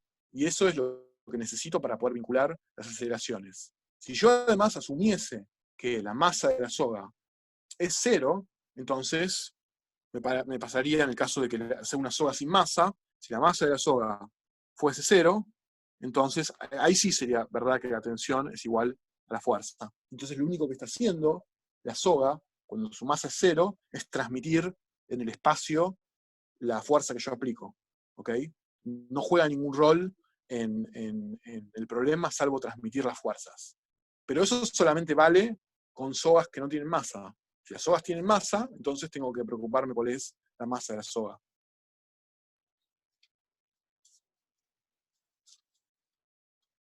No entendí, profe. Bueno, sí. Usted supuso que la soga estaba apoyada en el piso. Sí. Y eso no hace Sí, la apoyé en el que... piso. Ah, está bien. Entonces hace que la fuerza que yo le tengo que hacer tiene que ser capaz de empujar dos masas y no solo una, la masa de la cuerda y la masa de Exactamente, sí. Sí. O sea, lo que termina pasando es que si la soga tiene masa, es necesario entonces que la fuerza, digamos, la aceleración la computo como la masa del cuerpo combinado, de la masa y la soga, las dos al mismo tiempo. ¿Ok? Pero yo quería hacer toda la cuenta para hacerlo de vuelta, con esta lógica de escribir cuál es el vínculo que me vincula en este caso la masa de la soga y la posición del bloque y la posición de la soga. Listo, Bueno, gracias. y ahora llegamos a algo que se llama la máquina de Atwood. No sé si vieron alguna vez la máquina de Atwood. Si resolvieron la máquina de Atwood. No sé quién es Atwood. No me tomé trabajo de averiguar. Si tiene alguna historia de vida pintoresca, lo subo al campus virtual. Me dice que no se escucha. Ahora, hola. ¿Se me escucha? Perfecto. Bueno, estaba hablando de Atwood, que en realidad no tengo nada interesante para decir porque no sé quién es. Bueno, entonces, pero la máquina de Atwood tampoco es que el tipo era un genio, porque lo que lleva su nombre es esto que estamos viendo acá, que no es algo particularmente brillante, pero es un ejercicio de mecánica bastante común. Y la máquina de Atwood es lo siguiente, esto que está acá es una roldana, una polea, creo que ese es el nombre que recibe, ¿no? Se imagina que es algo que rueda aferrado a este punto que está acá. Entonces, de esta roldana cuelga mediante una soga dos masas, una a la masa M1 y una a la masa M2. Hay gravedad hacia abajo. Aparejo potencial la máquina. No sé cómo se llama esto. Yo la conozco como máquina de Atwood. Si quieren después les averiguo qué otro nombre recibe, quién era Atwood. Pero de momento no tenemos que pensar mucho más que es una roldana con dos masas colgando. Entonces, acá es, a ver, o sea, sí es cierto que Newton, sí, que Newton tuvo el genio de que si uno quiere mandar un satélite a la Luna, tiene que arremangarse y resolver las ecuaciones de Newton, porque no es obvio qué es lo que va a pasar. Acá es obvio lo que va a pasar. Si la masa 2 es más grande que la masa 1, se va a ir toda a la derecha. Si la masa 1 es mayor que la masa 2, se va a ir toda a la izquierda. Y si las masas son iguales, se va a quedar en la mitad. ¿Okay? Pero a pesar de ser algo que, digamos, que parece obvio, para resolverlo bien y para resolverlo ordenadamente, bueno, hay que plantear todos los pasos que yo vengo diciéndoles. Y si bien para un problema así uno puede más o menos con los dedos tratar de pensar cómo son las fuerzas, el problema es que eso deja de valer para los ejercicios de la práctica que son más complicados. Entonces, si ustedes no aprenden a plantearlo ordenadamente en un ejercicio que es más sencillo, no tienen chance de aplicarlo ordenadamente en un ejercicio que es más complicado. Y alternativamente, conversamente, mejor dicho, si lo saben aplicar en un ejercicio que es sencillo, lo saben aplicar en cualquier ejercicio. Entonces, el tiempo que gastemos en entender cómo se mueve esto, bien, pensando bien cuáles son los vínculos y todo, va a ser un tiempo que va a ser un tiempo bien gastado. Entonces, lo primero que hacemos, como en absolutamente todos los problemas, es decir, bueno, ¿dónde apunta mi x-versor? ¿Dónde apunta mi y-versor? Y cuál es mi origen de coordenadas de ambos. Entonces, yo lo que voy a hacer es voy a poner un sistema de coordenadas de forma tal que esto es x-versor, esto es y-versor, ¿okay? Y acá va a estar el origen. Fíjense que yo podría haberlo puesto el origen coincidiendo en el centro de la polea, pero la realidad es que va a dar igual, porque NASA o el x, las coordenadas x de las cosas van a ser una constante. Lo único que importa acá es que es la coordenada y, sí me importa, la coordenada y sí me importa. Lo que estaba diciendo, es que yo ahí puse el sistema de coordenadas y lo podría haber puesto si quería también en el centro de la polea, pero de todas formas la coordenada x de las masas no importa. Sí, a veces me alejo y se escucha menos porque tengo el chat en una computadora, entonces como que me voy para el costado. Decía, la coordenada x de las masas no importa, en el sentido que la coordenada de x de las masas no va a cambiar. Lo que sí va a cambiar es la coordenada y. Entonces, en ese sistema de referencia que estoy poniendo acá, lo que estoy diciendo es, bueno, la coordenada y se mide hacia abajo, positivo, con el versor y hacia abajo, la coordenada y vale 0 en el centro de la polea. ¿Ok? Entonces, ahora vienen los diagramas de cuerpo libre. Entonces vamos a empezar con el diagrama de cuerpo libre de la masa 1. Entonces, esta es la forma ordenada de resolver un ejercicio. Diagramas de cuerpo libre. Entonces, primero la masa 1. Bueno, en la masa 1 tenemos la masa masa 1 por la gravedad, que es el peso, y vamos a tener la tensión de la soga apuntando hacia arriba. Y vamos a llamarlo T1. Para el cuerpo 2 va a ser la masa del cuerpo 2 por la gravedad, o sea, el peso del cuerpo 2, y en principio uno tendría que escribir la tensión de la soga que hace sobre el cuerpo 2 como una tensión 2. Lo que pasa es que vamos a resolver una máquina de Atwood con una soga sin masa. Entonces ahí tenemos la primera simplificación. Soga sin masa. Entonces, si la soga no tiene masa, pasa exactamente lo que pasaba en el ejercicio anterior. Lo único que hace la soga es comunicar las fuerzas. La tensión 1 y la tensión 2 son la misma. De la misma forma que en el ejercicio anterior, la fuerza en un extremo de la soga era la misma que en el otro, sí, solamente sí, la masa de la soga era 0. Entonces, bien, decía, entonces, eso es en I, y me queda un diagrama de cuerpo libre más para hacer, que es el diagrama de cuerpo libre de la polea. La polea, exactamente por qué vale lo que yo voy a decir, lo vamos a ver en el final de la materia cuando escribamos a la polea como un cuerpo extenso, como un cuerpo rígido. Pero lo que termina pasando es que sobre la polea apunta una tensión acá y una tensión acá, las dos son iguales y son iguales a la tensión de la soga. El motivo por el cual apuntan esas tensiones en esas direcciones y están actuando en ese lugar es que hay un rozamiento entre la polea y la soga que hace que la polea gire junto con la soga, ¿está bien? Y esa fuerza de rozamiento hace que la soga le actúe con la polea tanto en este punto como en este punto con una tensión T. Exactamente por qué vale lo que voy a escribir ahora, lo vamos a ver en el final de la materia. Si esta es la tensión del hilo sobre el cual está colgando la polea, entonces esta tensión va a ser igual 2 veces esta, ¿no? Porque, bueno, ahora lo voy a escribir, pero no hay aceleración en I para la polea. Entonces, una vez que yo tengo mis diagramas de cuerpo libre, ya el siguiente paso es, si quieren, el paso 0 es poner el sistema de coordenadas. Mi paso 0 es escribir el sistema de coordenadas. Eso siempre empiezo por ahí. Mi paso 1 es hacer los diagramas de cuerpo libre. Mi paso 2 es plantear la segunda ecuación de Newton para todos los cuerpos. ¿Ok? Fuerzas igual a masa para aceleración. Y ahora voy a escribir, como no hay fuerzas en X en ningún cuerpo, ¿ok? Porque todas las sogas hacen una fuerza en la dirección en la que apuntan, que es la dirección Y. Entonces, cuando yo escribo la ecuación de Newton para la masa 1, me va a quedar que la masa 1 por I 2.1,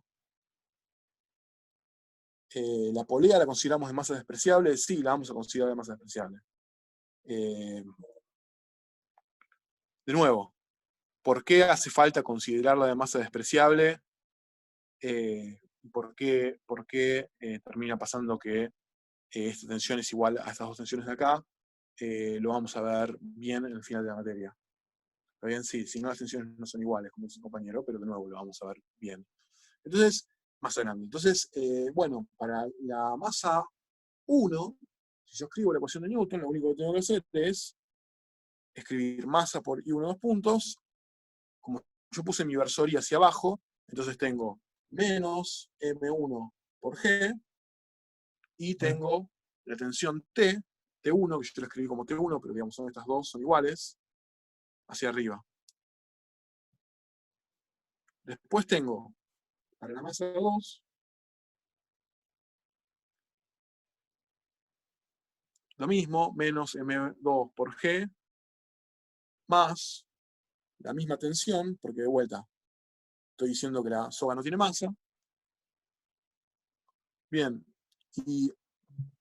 y bueno, y después para la polea, tengo que la masa de la polea por el I de la polea, 2 puntos, va a ser igual a la tensión esta, menos 2T.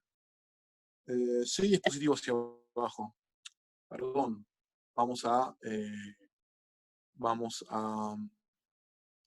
ponerle, vamos a poner un menos adelante a todo. Si es positivo hacia abajo. Perdón. Si le pongo un menos adelante a todo, entonces esto me queda ahora bien escrito. M1G menos T, M2, 2 puntos, es M2G menos T, exactamente. Y para la polea me queda menos T1 hacia arriba más 2T. Entonces, como dijo el compañero, si esta es la masa de la polea por la aceleración de la polea, bueno, esto 0, la masa de la polea es 0, entonces esto me iguala a T1 con 2T.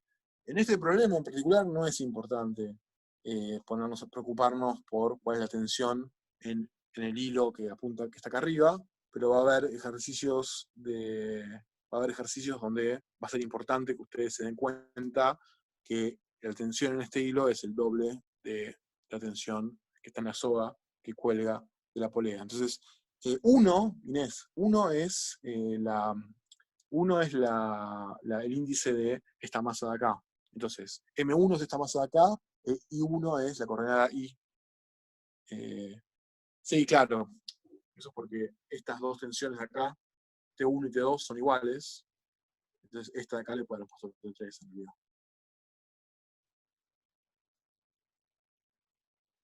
¿Se entiende? O sea, este T1 y este T2 los puse durante un tiempito corto y después dije, bueno, igual son iguales a T. ¿Está bien? Entonces, estas dos son T. Y esta le había puesto T1, pero en realidad le podemos poner T3 y esta es T. O sea, ¿se entiende, no? No quedó confuso. Si quedó confuso, lo vuelvo a hacer, pero tiene que quedar claro que la tensión sobre la soga, la tensión de la soga esta es la misma en este punto y en este punto, y vale T, y esta de acá no es necesariamente la misma, de hecho no lo es, vale 2 veces la tensión de la soga que cuelga. Le ponemos T3. Esta ecuación de vuelta en este ejercicio no es importante porque esta polea está quieta, pero va a haber problemas donde las poleas se van a poder mover, van a poder tener aceleración, y en ese caso, entonces, va a ser importante que ustedes sepan que la tensión en el hilo del que cuelga la polea es 2 veces la tensión de la soga. ¿De dónde sale que T1 es igual a T2? Bueno, T1 es igual a T2 porque la masa no tiene soga. La masa no tiene soga, dije. La soga no tiene masa, ¿ok? La soga no tiene masa, o sea, la soga no tiene masa, entonces si ustedes se fijan en el ejercicio anterior, si la soga no tiene masa, la fuerza que actúa en un extremo de la soga es igual a la fuerza que actúa en el otro. Es decir, la soga lo único que hace es comunicar la fuerza. Hay otra manera para la ecuación del cuerpo 2, la tensión no sería positiva. No, la tensión apunta para los dos cuerpos en la misma dirección, ¿no?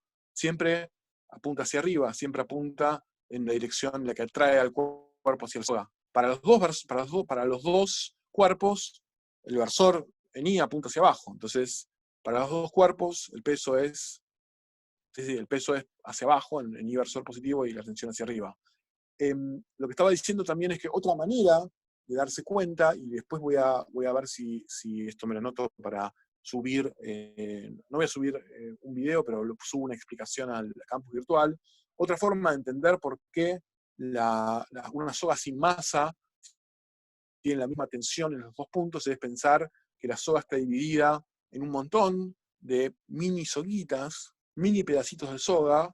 Entonces, que el primer pedacito de soga se comunica con el siguiente y con el otro y así sucesivamente. Y en ese caso, si uno hace la cuenta de dividir la soga en muchos pedacitos, le va a terminar quedando que el primer pedacito y el último pedacito tienen la misma tensión, solamente si todos los pedacitos carecen de masa. Eso es otra forma de verlo y es algo que después les voy a subir ahora no, porque quiero terminar a las 7, o un poquito antes de las 7, pero es algo que después, esa justificación se las puedo subir al campus virtual.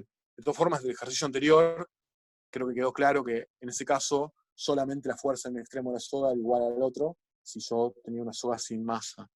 Entonces, yo tengo estas dos ecuaciones. Esta es la ecuación que me surge de la polea, que es simplemente... ¿Puedo hacer una pregunta? Sí.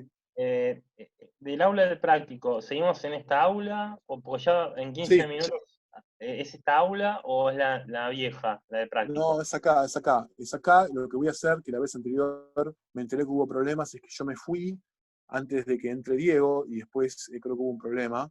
Entonces lo que voy a hacer ahora es me voy a asegurar de que Diego pudo entrar antes de irme. Sí. Por eso quería terminar un poquito antes para No, problema. era eso, le quería preguntar eso. Es acá, Gracias. sí, es acá. Sí.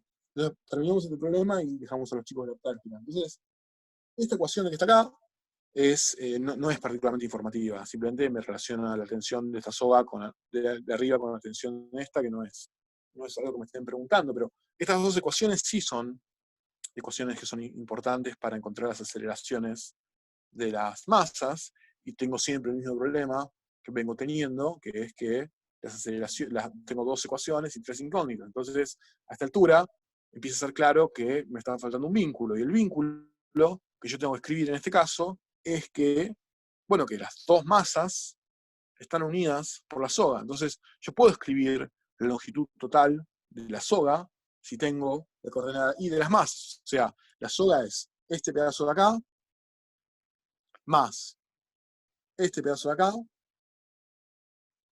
más este pedacito que está apoyado acá.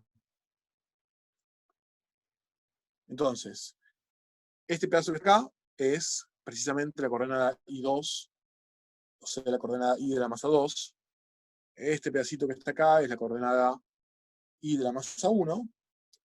Y este pedacito que está acá, si yo por un momento, aunque después se me va a ir la variable del análisis, pero por un momento puedo decir que tiene radio R, la polea, entonces el arco de circunferencia S es R por pi.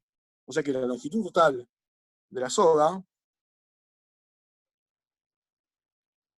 va a ser la coordenada I1, o sea, este pedazo de acá, más la coordenada I2, que es este pedazo de acá, más pi por R, que es este pedacito de acá.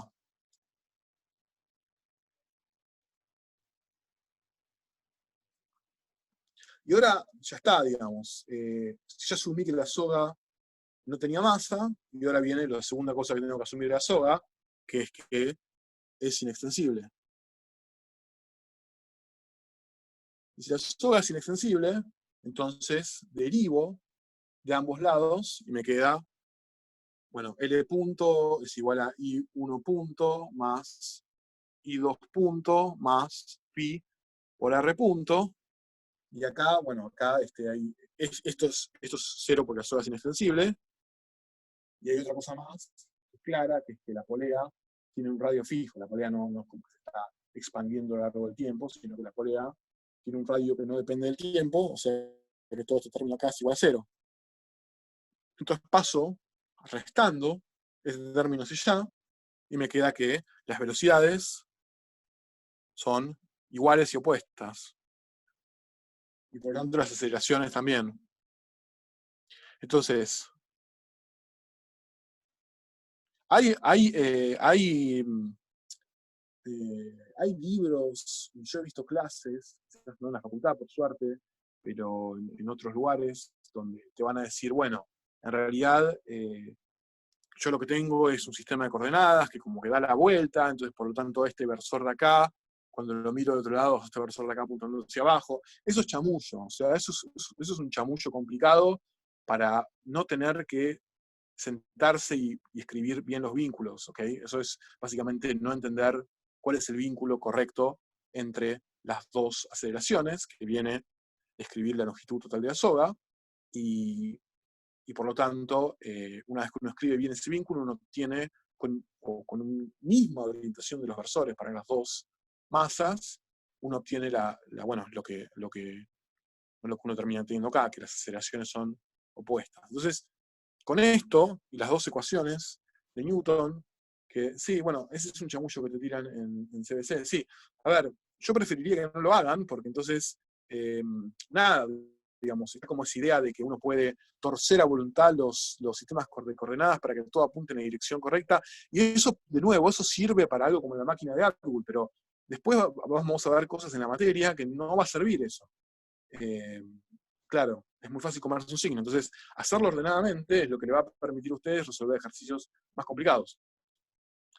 Entonces, una vez que lo tenemos así, tenemos las dos ecuaciones estas, y tenemos además la relación inversa, entonces ahora es fácil. Ahora puedo escribir acá la ecuación de M1 y meter que en realidad M1, I1 es menos I, la masa, menos M por I, dos puntos, y esto es M1G.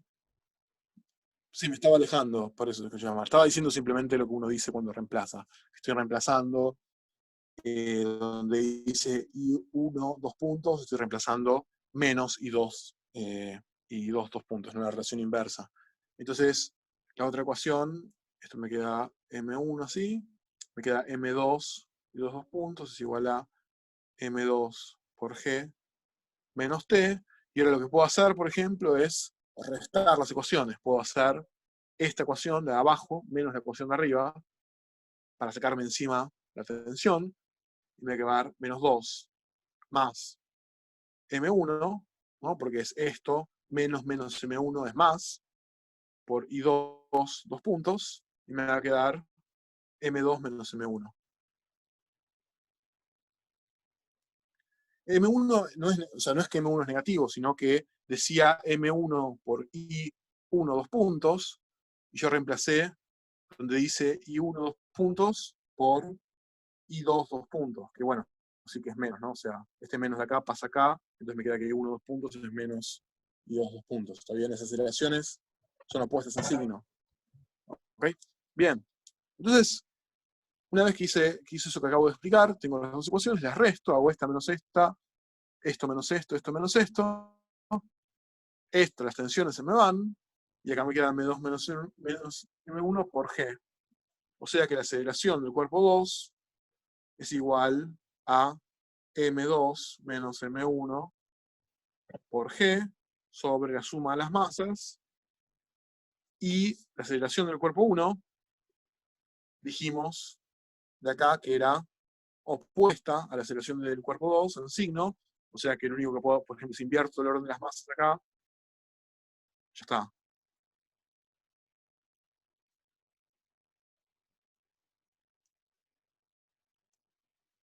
Bueno, entonces fíjense que tiene sentido esto, ¿no? Porque, primero, ¿qué pasa si las masas son iguales? Bueno, si las masas son iguales, no hay aceleración. Agustín, sí, o sea, no tengo tiempo ahora de hacer la demostración, pero lo voy a subir. Lo que lo puedo hacer es subo escaneado, o si no me filmo haciéndolo y ahora lo subo. Pero sí, pero no, por ahora asuman, digamos, que la tensión solamente comunica, la soda solamente comunica la tensión si no tiene masa. Bueno, entonces estaba diciendo, si las masas son iguales, entonces las aceleraciones son cero, porque se cancela acá la resta. Eso es algo que tiene sentido, es decir, si en la máquina de Atwood tengo dos masas iguales colgadas, no espero que esto se mueva, está balanceado. Si la masa 1 es más grande, ¿ok? Supónganse que la masa 1 es más grande, entonces la aceleración del cuerpo 1 es positiva, o sea, apunta hacia abajo. Si la aceleración del cuerpo 2 si la masa del cuerpo 2 fuese más grande, entonces I1 2 puntos es negativa, apunta hacia arriba, o sea que el cuerpo sube. En realidad, entonces el sentido del movimiento depende de la relación que hay entre las dos masas. ¿Ok? Bueno, creo que voy a hacer la demostración de la soda. Total, que quede grabado ahora o que quede grabado porque yo lo grabo después, es lo mismo, así que voy a hacer rápidamente una demostración de por qué pasa que si yo tengo una soga que no tiene masa, entonces esa soga comunica las fuerzas. Sí, alguien activó el micrófono. No, perfecto, bueno, me pareció que Yo, profe, para algo. entender Sí. para entender la clase de hoy. El secreto en cualquier problema de movimiento para encontrar esas constantes entre las distancias, que No llega, sí. dos ecuaciones dan datos, necesito una ecuación que es la de los vínculos y los restrictos.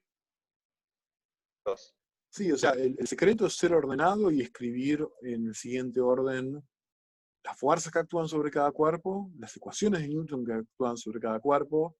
Si pasase que ya te alcanzan las ecuaciones para resolver las aceleraciones, listo. Típicamente eso no pasa porque los cuerpos están en una relación mutua entre ellos, restringida por ciertas fuerzas de vínculo, es decir, fuerzas de contacto material, por ejemplo, tensiones en sogas normales, etc. Entonces, vos tenés que escribir cuál es la relación entre las coordenadas de las masas puntuales que estás estudiando, y cuando escribas esa relación, la vas a derivar dos veces respecto al tiempo, para encontrar la relación entre las aceleraciones, y el proceso de derivar, todas las cosas que no dependen del tiempo, que sean constantes, como las longitudes de sogas, las longitudes de varillas, etc., todas esas cosas van a desaparecer, y te vas a quedar, si lo hiciste bien, únicamente con una relación entre las aceleraciones, de forma tal que ahora vas a tener más ecuaciones que te permitan sumarlo a las ecuaciones de Newton y resolver todas las aceleraciones del problema. Por supuesto, ese es el procedimiento general. Los vínculos que uno tendrá que escribir van a depender del problema. Pero bueno, nada. Eso era lo que quería decir. Entonces, la última demostración, así no tengo que grabarlo después, es, volvamos un segundo al problema de mi bloque, siendo tirado por una soga. La soga la estoy dibujando ahí, por favor, no volvamos a la discusión de si está apoyada en el piso o no. Está apoyada en el piso, no importa ni las fuerzas, ni se compensa todo. Y tengo una fuerza que es una fuerza en X, igual que el problema anterior, todos igual exactamente. Entonces, y esto tiene una masa M, entonces yo lo que voy a decir es, bueno, voy a hacer un diagrama de cuerpo libre, para esta masa no hay mucho que decir, digamos, para esta masa es mg, la normal y la tensión de la soga, ¿está bien? Atención así, y ahora la soga la voy a dibujar como un montón, o sea, en realidad una soga es un cuerpo extenso, ¿no? Una soga no es una masa puntual, una soga la puedo pensar como muchas masas puntuales. O sea, yo puedo agarrar la soga y dividirla en una cantidad de pedacitos que pueden ser tan chicos como yo quiera. O sea, puedo dividirla en n pedacitos. Al final voy a tomar que n tiende a infinito, ¿no? Para que cada uno de los pedacitos sea un pedacito puntual, pero en realidad por ahora puedo suponer que estoy dividiendo en n pedacitos. Entonces lo que tengo que hacer es escribir el diagrama de cuerpo libre para cada uno de los pedacitos. Entonces empecemos por el pedacito, el primer pedacito de acá, este pedacito de acá. Si escribimos el cuerpo libre, el diagrama de cuerpo libre para ese pedacito, bueno, tengo la reacción de esto, T, y ahora en la otra dirección tengo algo que voy a llamar T', que es la tensión causada por el segundo pedacito de la soga. ¿Ok? Entonces vengo y escribo la ecuación del diagrama de cuerpo libre para el segundo pedacito de la soga. Entonces el segundo pedacito de la soga, ahora está la reacción de T', apuntando para allá, y tengo ahora un T', que es, bueno, el tercer pedacito de la soga. Entonces, ya entienden más o menos cuál es la lógica. Ahora voy a tener T', y acá voy a tener una T con 3 primas, que es el tercer diagrama de cuerpo libre. Entonces, al final, yo voy a escribir todos. Cuando llegue al último de todos, los pedacitos de la soga, voy a tener la fuerza F, que estoy aplicando sobre la soga, y la tensión que me hizo el anteúltimo pedacito de la soga, que va a ser la tensión n-1. O sea, hay n de estas tensiones, porque hay n pedacitos de soga, y en el último pedacito de soga, lo que tengo ahora es la fuerza y la tensión causada por el anteúltimo pedacito de soga. Entonces, ahora lo que voy a escribir son las ecuaciones de Newton para todos los pedacitos de la soga. ¿Está bien? Entonces, lo que va a terminar pasando es que primero, si la masa de la soga vale ms, entonces la masa de cada pedacito, por ejemplo este pedacito de acá, pero lo mismo para todos, vale ms sobre n, que es la fracción de la masa que queda en ese pedacito. Entonces, cuando yo escribo las ecuaciones de Newton, por ejemplo, para la primera masa, me va a quedar, bueno, la masa sobre n por la sumatoria de las fuerzas en x, que es T' menos T. Y acá tengo que poner la aceleración de ese pedacito de soga que lo voy a llamar la coordenada XS, 2 puntos. Esa es la coordenada XS, sin ningún índice, es la coordenada del primer pedacito. Entonces la derivada segunda es la aceleración de ese pedacito. Para el segundo pedacito me va a quedar ms por, le pongo una prima acá, para denotar que ahora es la coordenada X del pedacito que le sigue al primero, siempre sobre n, porque estoy con una masa que la divido en los n pedacitos, y entonces me queda esta fuerza en x menos esta, T', menos T'. Y al final, cuando yo llegue al último pedacito de todos, lo que voy a tener es la masa S de la soga sobre n, ¿ok? Por x, 2 puntos, el pedacito n, y esto va a ser igual a la fuerza que yo estoy aplicando, menos la tensión hecha por el anteúltimo pedacito. ¿Ok? Menos Tn menos 1. Entonces, ahora, si no fuese cierto, primero hay una observación. Todas las aceleraciones tienen que ser la misma cosa. No necesariamente tienen que ser cero. La soga se puede acelerar, y se va a acelerar en este ejercicio.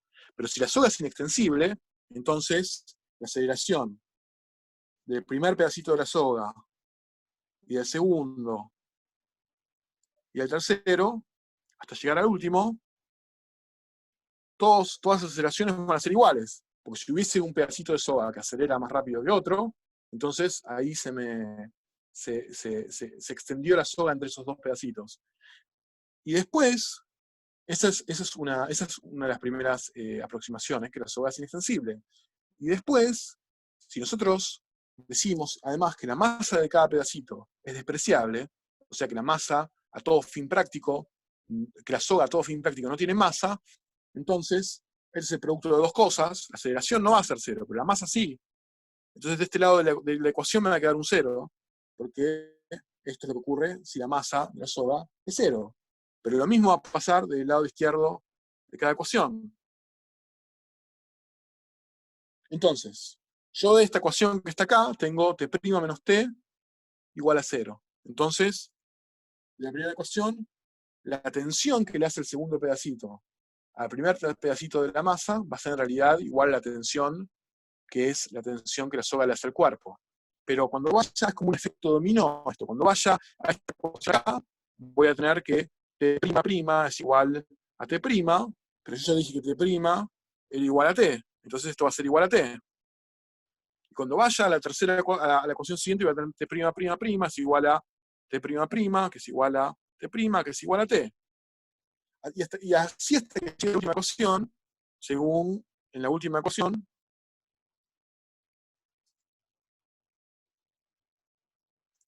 que voy a tener de vuelta. Esto es 0, porque la masa de la soga dijimos que era 0. Entonces la fuerza es igual a la tensión hecha por el anteúltimo pedacito de la soga, pero como pasó con todos los pedacitos anteriores, esto me va dando cada vez igual a la tensión al pedacito anterior, y como no tiene masa, me queda igual a la tensión finalmente en el primero. Entonces, la fuerza en este punto de la soga termina siendo igual a la tensión en este punto. O sea que si la soga es inextensible y no tiene masa, lo único que hizo la soga es comunicar en el espacio la fuerza entre un punto y otro. ¿Está bien? Y por eso es que la tensión en los dos puntos de la soga son la misma. ¿Se entiende? Perfecto. Bueno, En el caso de no vamos tener a... masa sería eso. En el caso de que no tiene masa. ¿Cómo? En el Claro, caso de no claro. tener masa. Esto es una soga en la cual yo estoy despreciando la masa. Está Si bien, la soga tuviese masa es otro problema. Está bien, ¿no? Y puede ser más o menos complicado. Por ejemplo, la máquina de Atwood, que yo resolví recién, se complicaría considerablemente si ahora me pongo a ver cuál es la masa digamos, de cada pedazo de soga. Entonces, en general, salvo que explícitamente el problema se lo diga, ustedes típicamente van a asumir que la soga es inextensible y que no tiene masa, lo cual es una idealización. Pero bueno, lo que quiere decir esa idealización es que la masa de la soga es muy pequeña en relación a la masa de los cuerpos que ustedes están estudiando, ¿ok? Bien, entonces ahora puedo decir a la gente. Perfecto, Diego ya está comunicado, así que Diego te voy a dar. No te escuchamos nada, ¿eh? Host. Ya estoy conectado. Ahora es el momento de dejar de grabar. Porque así separamos el video de si vos querés grabar la teórica, la práctica, perdón. Todo bien, creo que era Agustín el que estaba grabando. Si podés dejar de grabar, así queda solamente grabada la teórica, perfecto, excelente. Y después la segunda cosa que quiero hacer yo es darle permiso al host a Diego. Ya estoy adentro, ¿eh?